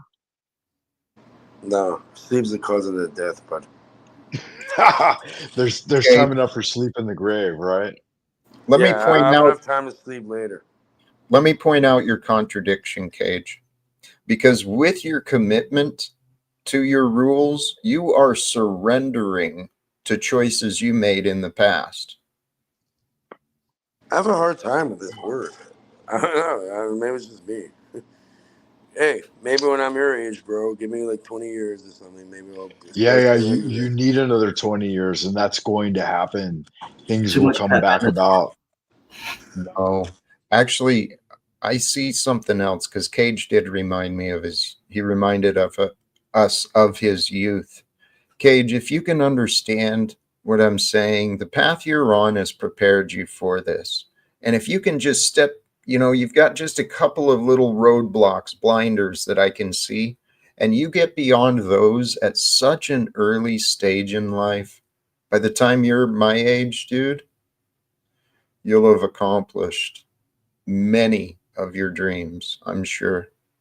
I have no dreams, Talcott. I do what I do. I have to be a man since 8 years old. I've been through enough stuff. I'm gonna fucking write a book or a movie or a miniseries and create it into something with the people I've been around and who I am. I'm not joking, and this shit is it's beyond even comprehension. There's a And choice, I'm still here. Cage. I'm still here, buddy. Yeah, Yes. And there's a choice you're going to have to make. Are you going to keep living in the past or are you going to I'm create living right now. It's about now. or you can ignore the question? Certainly. I'm here now. No, I'm not gonna live in the past. I'm gonna live in the now. The now is the only thing that's actually real Why does the now exist? because If we have not a for, if because not for the reality future, renders. if not You for know, the future, if a why tree would falls in now the exist? forest and no one's there to observe it, does it actually exist? I'm trying to answer your question. So I'm But you're saying, not. from my You're observation, you're reality is being deflecting. rendered to the observer. And please follow this question instead of trying to answer it before I get it out. Please Okay, I'm sorry. pause and Yeah, think. I'm hearing you. If not for the future, what is the purpose of now? The purpose of now is what you make it. What is the purpose of life? Is what you make it. Life is what you make it. So that's So the it answer to can that be question. for the future, right? Okay, but the You're, now you're going to creates the make future. something, it's going to be for the future, Mm-hmm. right? Yep. So you've been through a lot, Cage, in the past. And what I was suggesting to you, if you learn some new things today, that past preparation plus what is available to you from now on, you keep your mind open, my friend. You keep listening to what the universe shows you. You've got a great future ahead of you. Oh, thank you, Talcott. But I have a question for you there to respond to that. Okay, if you ignore the past, doesn't the past tend to create the shape the future? If you ignore it, right? The past kind of molds the future if it's not addressed and dealt with properly. I don't know. I'm not sure why that's coming up because I've never suggested anyone ignore the past. I mean, I've Well, suggested let I'm it not go. saying you have. I'm just asking in general, right? I don't If think I don't think the past can be ignored or let go if there are things that have not been reconciled. And the only place that can be reconciled is within, and the only time it can be reconciled is in the present. But if you're carrying around things from the past and they keep getting into your present, it means you got some inner work to do. oh, of course, the present Yeah, is absolutely. And if Cage, if I may interject here, there was a good quote from, I believe it was Mulholland Drive, that you may be through with the past, but the past isn't through with you. oh, it's not And done with you yet. Yeah, I get it. yeah, and you could see that expression in the being of the individual that's there. Like with Jack, for example, you can see that he's already reconciled his past and he's moving forward from a present expression. And Cage, if you would entertain me for just a moment, Cage, without interrupting me, and let me move forward with this. Um, I think one of the greatest concomitants with what you're expressing is that it embroils you and keeps pulling you back. The tentacles, the tendrils, the shadow, as it were, of those things which you were keep like obfuscating the path forward for you. And I think that's one of the things we absolutely have to learn from Jack. I mean, even Dr. D had out there in the ideas room, in the chitter chatter box, he just Are you said, talking hey, about John D? um No, I'm not. I'm trying to fucking bring this plane in Talk about the guy to with the the gun. airstrip one time, and Yeah. I think I finished there. You know, it's just that fuck. Can we not look upon and reflect upon those people that are there with us now here and realize that I I need mean to step down salvation now, is Frank. there for us. Yeah. Well So said, I brother. need to Thank say you. goodbye, and I'm stepping down. So thank you guys. All right, the freak. Take care, man. Much love and thank you. Yeah, what I think Frank was saying there, the shadow of the past.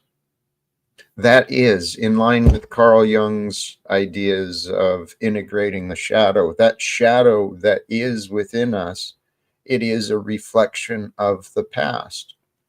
And that shadow only exists until we bring the light of our awareness onto our blind spots. And it's in our blind spots that we find our fears. And that's why we don't want to look. We don't want to look at the things of the past that will, or even the present. We don't want to look at where it will make us I feel do. bad. I do. And my feelings are not a concern to me.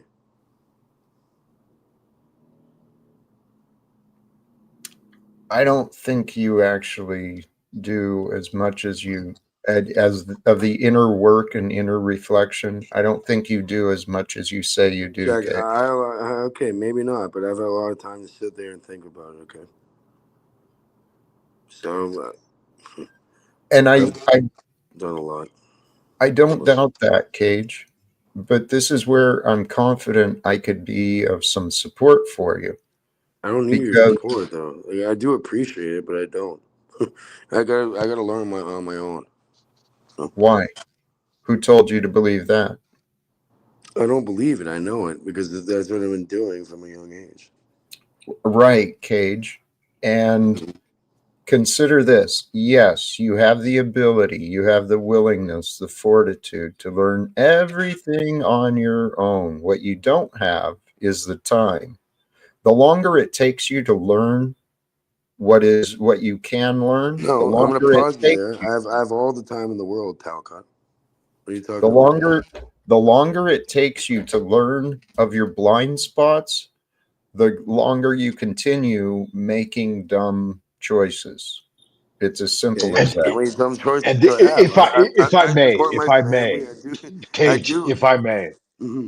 Cage, Yeah. if I may, just one small suggestion. I mean, we we go within Talcadia from time and time again, right? And to an extent, just like try to back off a little bit. I mean, I'm not saying you're as fucking gung ho as Tommy or Snafu, but reflect a little bit and take in the message and learn from Jack and observe. Like, try to watch him a little bit. I know it's good fucking fun, and I do it too. Like, I jump in there and I'm like, hey, fucking Jack Talcott, I'm gonna tell you how the fucking cow eats the cabbage. But sometimes, Holy like, cows, brother. yeah, I mean, do you have any fucking idea, even what I'm saying? That, like, I don't do. necessarily interject and wait a moment and then see what happens. I mean, if we all followed Jack Talcott to the fucking letter, then nothing would ever be said because You want that's to his hold like hands? You want to hold hands and jump off the cliff, his Frank? Taoist principle is so supreme that non-interference and not taking action, it would override everything and we would all just sit in abeyance until something arose. But at the same time, like, you got to watch closely. Like, it's kind of a tough game, and I'm still trying to fucking figure Jack out, what I'm saying? It's a big deal. Thank you. What you're saying is absolutely true. You figured it out. That is how we learn. Find someone you admire, you see success in someone, and pay attention. See what their choices are. See if you can figure out why they make the choices they make. See if you can pick up their mindset, and then you pick up their attributes. I'm not sure if you know too much about what I'm doing, but yeah, I'm pretty Please successful. let me land this, Cage. Okay. Yeah. That's what I did. Imagining and spending time trying to understand the mindset. That's what I did with Christ and others. I tried to imagine, should I be in the Himalayas in a cave all by myself? What would be my purpose? What would I be doing? What would I be feeling? And then I started finding those things. Sorry, thank you, And Kate. now we're here on YouTube. It's an amazing path I found myself on. Praise God, sincerely. Yeah. And that's the thing too, you guys, you don't need to do that. Like I spent 30 years seeking outwardly and coming abroad. And I came to the great central kingdom of the celestial dragon and all of that, and I went to the Himalayas and down into India and all of these things. And it doesn't add any extra value to loving God and to being within the truth of the moment. And yeah, don't go far away, man. Stay where you are in the red dust, in the dirt of the thing. I mean, even Lao Tzu advised this. He said, stay right where you are and get the fucking work done. If you think going somewhere is going to solve any problems, you're out of your goddamn mind. You're out of your fucking mind. The grass is not always greener on the other side. All right. So you, in my opinion, you utilize what you have, and whatever you have. Like, there's people in way worse positions than you could ever fucking imagine. So I'm grateful for everything, and and I'll have solace in that, and I'll do the best I can with whatever is available, and I make it happen, no matter what, every time. Like, these motherfuckers, they can't get rid of me like that. You know what I mean? Sounds like you could grow in your joy because Yeah, yeah. I'm good. Like, okay, like some people, like, they know what they're doing, Talcott. Like, I don't need help. I don't need like anything.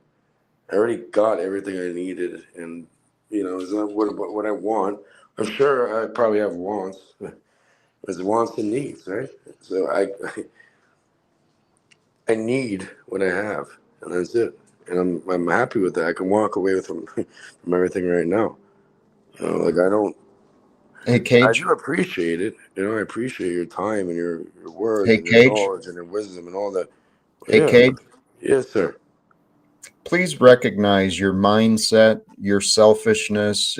What you're doing is actually selfish. You're telling yourself you don't need, and then you're not listening. You're actually interrupting opportunities for others to share, but you don't need it. You don't need it, so you don't want it, and then it's not going to happen.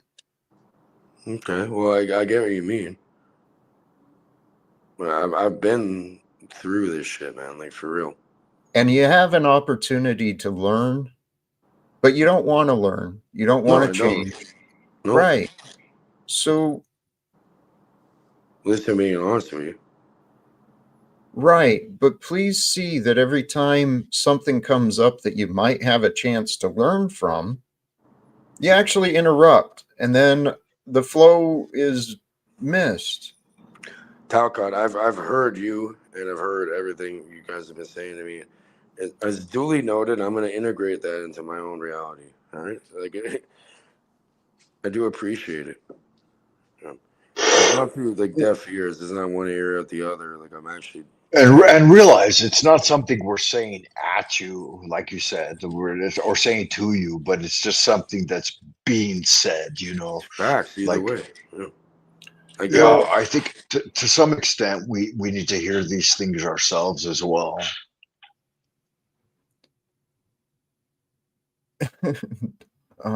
Was that him or you? No, I didn't drop him. He just Okay. dipped, I guess. Yeah. Okay. I appreciate I appreciate that. Cage he's such a good guy, but what I see is a young man who's convinced himself he's figured it out. I've been that way too. I was strong-minded. I didn't want to listen to anybody, especially if they weren't a success. Why should I listen to you? Well, what God has shown me, I've been humbled. guys. I've learned how to shut up and pay attention. And part of that has been in my adventure online, which is, how's that for another paradox for me, another oxymoron? I want to communicate the power of silence as I go online and I talk. Well, absolutely, and it's a big deal. Like people don't acknowledge it, but you have a tendency. I've noticed over. I've only been watching you for like a couple of years now. I mean, fuck, that's something, right? I mean, think about that. Um, I maybe discovered you a little more than a year ago from the Insanity Machine, but since then, I've fucking dialed in, and yeah, I've been addicted 5 days a week for a year plus. That's Plus, kind of something, that's a big deal. it really And is. as a result, yeah, I've learned a little bit. I found myself out in the world and doing little Talcottian things and mesmerizing people with the Talcottian way. And occasionally, I get disgruntled and I'm like a little baby, banging my fucking rattle and be like, fuck you, Jack, Me too. and yeah, people do it constantly. Like I've watched other people that have done it to such an extent that I'm like, oh my God, come on, please, really? Are you serious? We all love Jack. And if my vote is going to go in for Guru of the Year for 2025, panel versus Guru of the Year, Jack Talcott, you have fucking absolutely got it, 100%. And I don't mean that as a slight. I mean it's a big deal, man. We spend a big portion of our lives investing in this. Like I spend 50, 60 hours a week at work, and then I spend another 50, 60 hours a week at sleeping, and then I spend another, 50 hours a week watching Jack Talcott and engaging in that thing, which is because it's not just you, we're a part of it and we interact with it and it becomes us. And fuck, we're a part of the journey. And good God, I hope if nothing else, we can put some wind in your sails and make it really happen, because it happens for me. Like September, I at the start of the show, I asked the people to reflect upon, like, what has September brought to you, gains and losses, and what were the highlights. And it's been a wonderful month for me. Like I really experienced some wonderful things, and I think probably all of you have too as well. Like, I mean, meeting up with Rose 777, like I had a wonderful opportunity to interact with her and do some good magic. Like you guys don't even know behind the scenes, emails and stuff, and really good fun stuff. And so, yeah, what a blessing to have you here. And thank you for that, Jack. And Frank, like, go ahead, final words, and let me know something about your month and what's been going on, and what does the future hold as well. thank you, Frank. Sincerely. If I can, on a few things, I am humbled and I'm very grateful that folks are seeing the consistency and seeing my intentions and the efforts, because I am trying. I really am. I'm focused and I'm intentional and I'm paying attention with the purpose of improving me. Because I consider this, Frank, you're much like me. Okay? You are. You're a great dude, very down to earth. You found yourself fascinated and intrigued by the mystical, magical parts of life. And so you've gathered a lot of wisdom. And you're an explorer. You're not afraid to leave home and go visit the world. You're on your path, similar but different than me. And there's more ways that we're the same. And I'm the same as a lot of other people. What I accepted is I'm the same as everyone else. Finally took me a while to realize that. So I quit thinking I was better or I was worse than others. I started seeing me the same as everyone else. And along the same lines, I started seeing similarities between me and Jesus. In that he was an example. He was a leader. You know, he was a teacher. I idealed myself as that. My path of recovery from alcoholism, I'm an example for others. In my union and in the military, I learned leadership and I got a taste of that. And as in the classroom, in the union, in the postal service, I got to teach. So much like him, I found my similarities. And so all of us are that. Frank, you are that. You are an example for others. The way you carry yourselves, others notice, others see. They see a little bit different. They see a little different step. They see a little different quality and they pay attention, right? Now, they don't always like it because they don't always understand it. And people are very reactive. That's something I had to learn about me, just like everybody else. We've all got these inner insecurities, these inner memories, these inner desires. And sometimes we act like little children, not able to express ourselves clearly. And I'm trying to break my habit of that.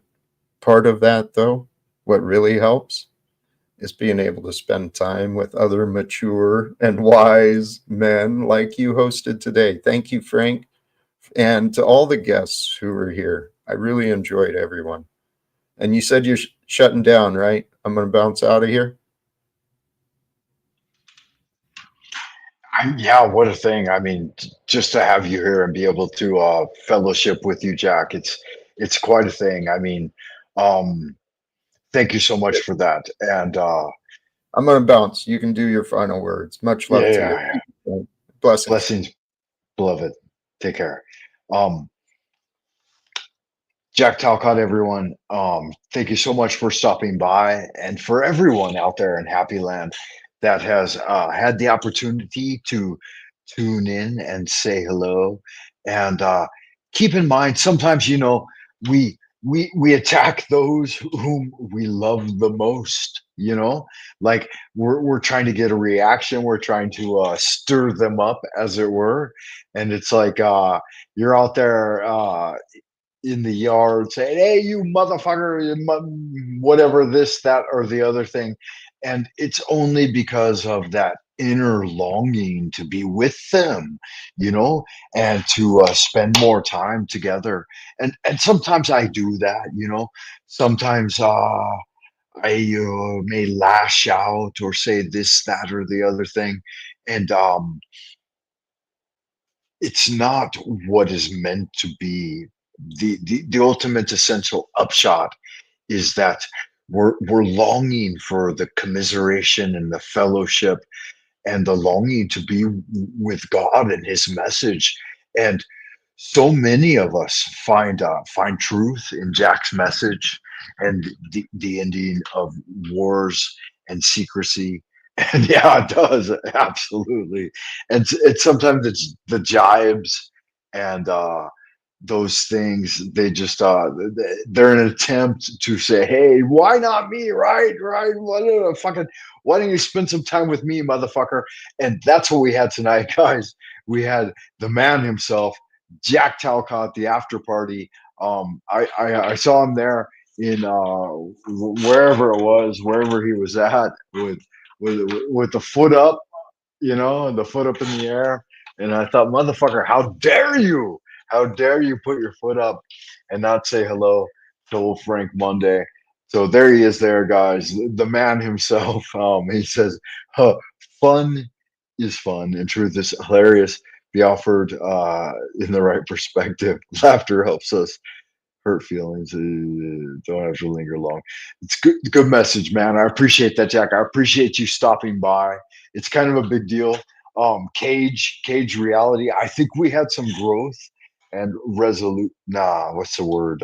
Not resolution, because I never had a beef with Cage, but I do genuinely feel like we all need growth and we all need to learn and experience from each other.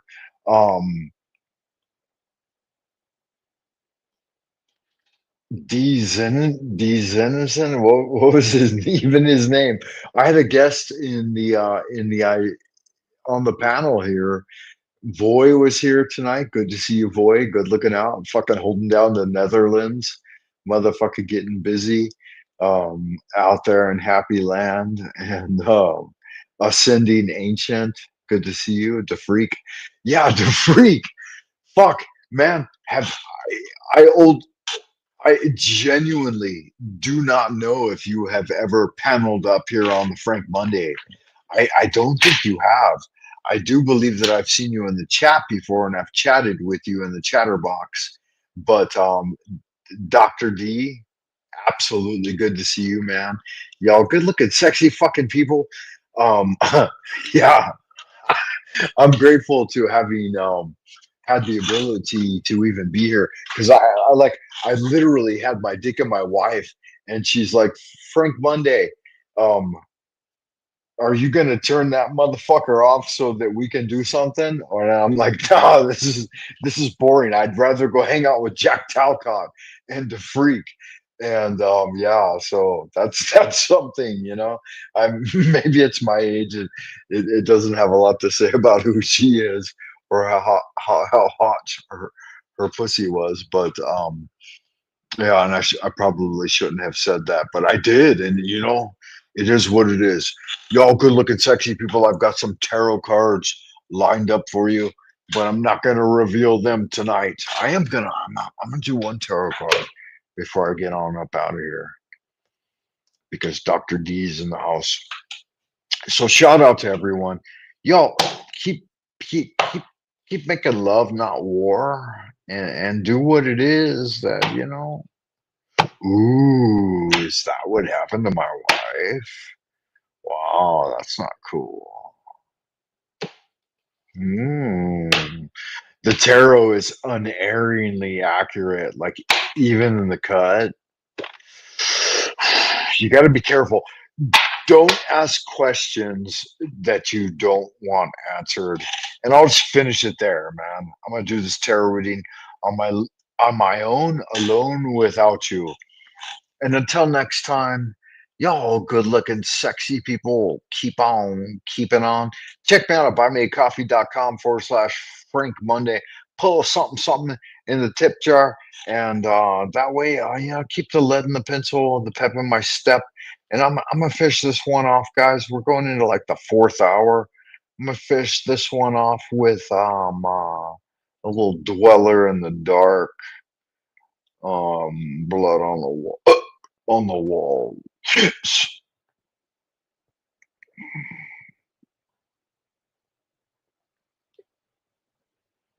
Gotta find it. God damn, some potent fucking whiskey, baby.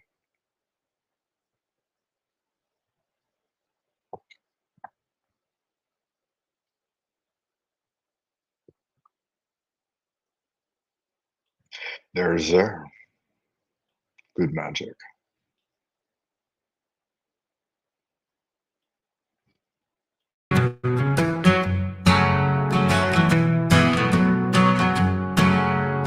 Eagles flying high, cats on the prowl, devils in your bed, their whispers so loud, witches on my heels, so they'll steal, running in the dark, truth they conceal, blood on the walls, spattering a sink. God can't help the dead, no time to think. Hounds howl at night, shadows in the light, fear in every breath, eyes wide with fright. Cards dealt by fate, no way to escape. Threads getting tight, can't see the daylight. Blood on the walls, spattering a sink.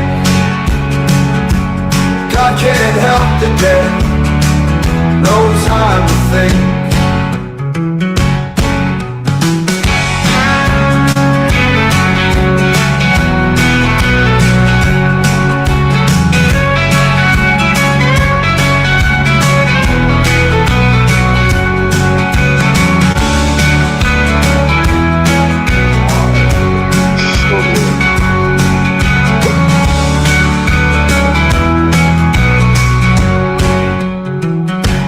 Cards dealt by fate, no way to escape. Threads getting tight, can't see the daylight. Blood on the walls, splattering a sink.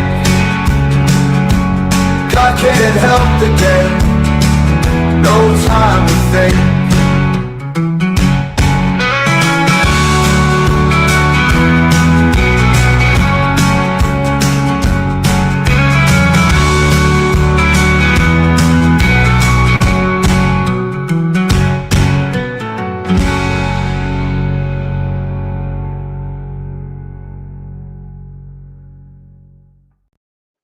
All right, all right, all right. There it is there. That's Dweller of the Dark. God can't save the dead. Yo, it's good magic, man. I appreciate it. I hope you guys do as well. Dr. D is still out there in Happy Land. Good to see you, motherfucker. Appreciate you stopping by. Appreciate you chiming in. Fuck me, man. You had a lot of good pithy comments that I didn't absolutely was able to address. I'm grateful to have caught you gents this morning. It's morning for you, man. It's late in the night here. Fuck me, man. I think the whiskey has taken over. I need to drink a little bit of this water here.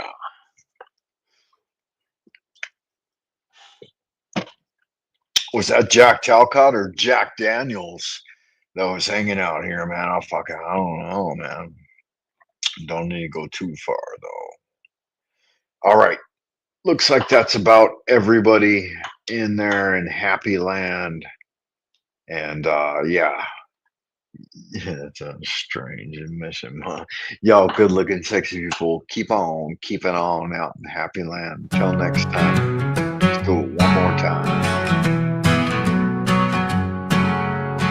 Eagles flying high, cats on the prowl, devils in your bed, their whispers so loud, witches on my heels, so they'll steal, running in the dark, truth they conceal, blood on the walls, splattering a sink. God can't help the dead, no time to think. Hounds howl at night, shadows in the light, fear in every breath, eyes wide with fright. Cards dealt by fate, no way to escape.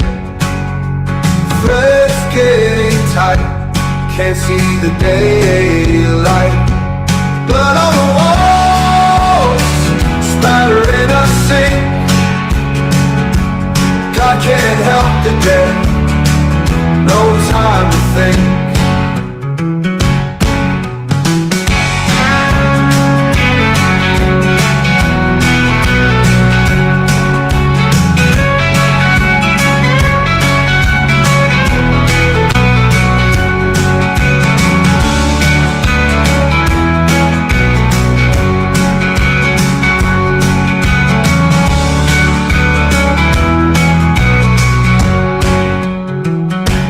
Cards dealt by fate, no way to escape.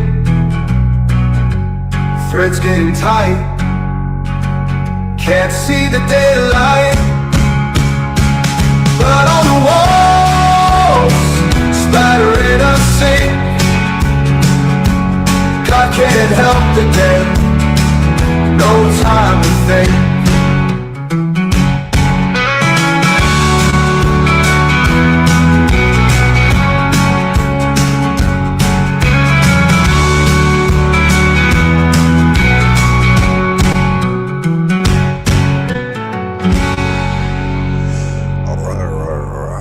That was Dweller of the Dark. God can't help the dead. Indeed. Much love, hermano. Good looking out, Dr. Dick Head. Good, Dr. D, good to see you, man. I appreciate you being here. I appreciate everybody out in Happy Land. Y'all good looking, sexy people. Guys, make sure you check out Jack Talcott if you haven't already. I'm sure most of you have that have been here. And hit the like button. Check me out on buymeacoffee.com/Frank Monday. Put a little something in the tip jar. Until next time, good magic. Bye for now.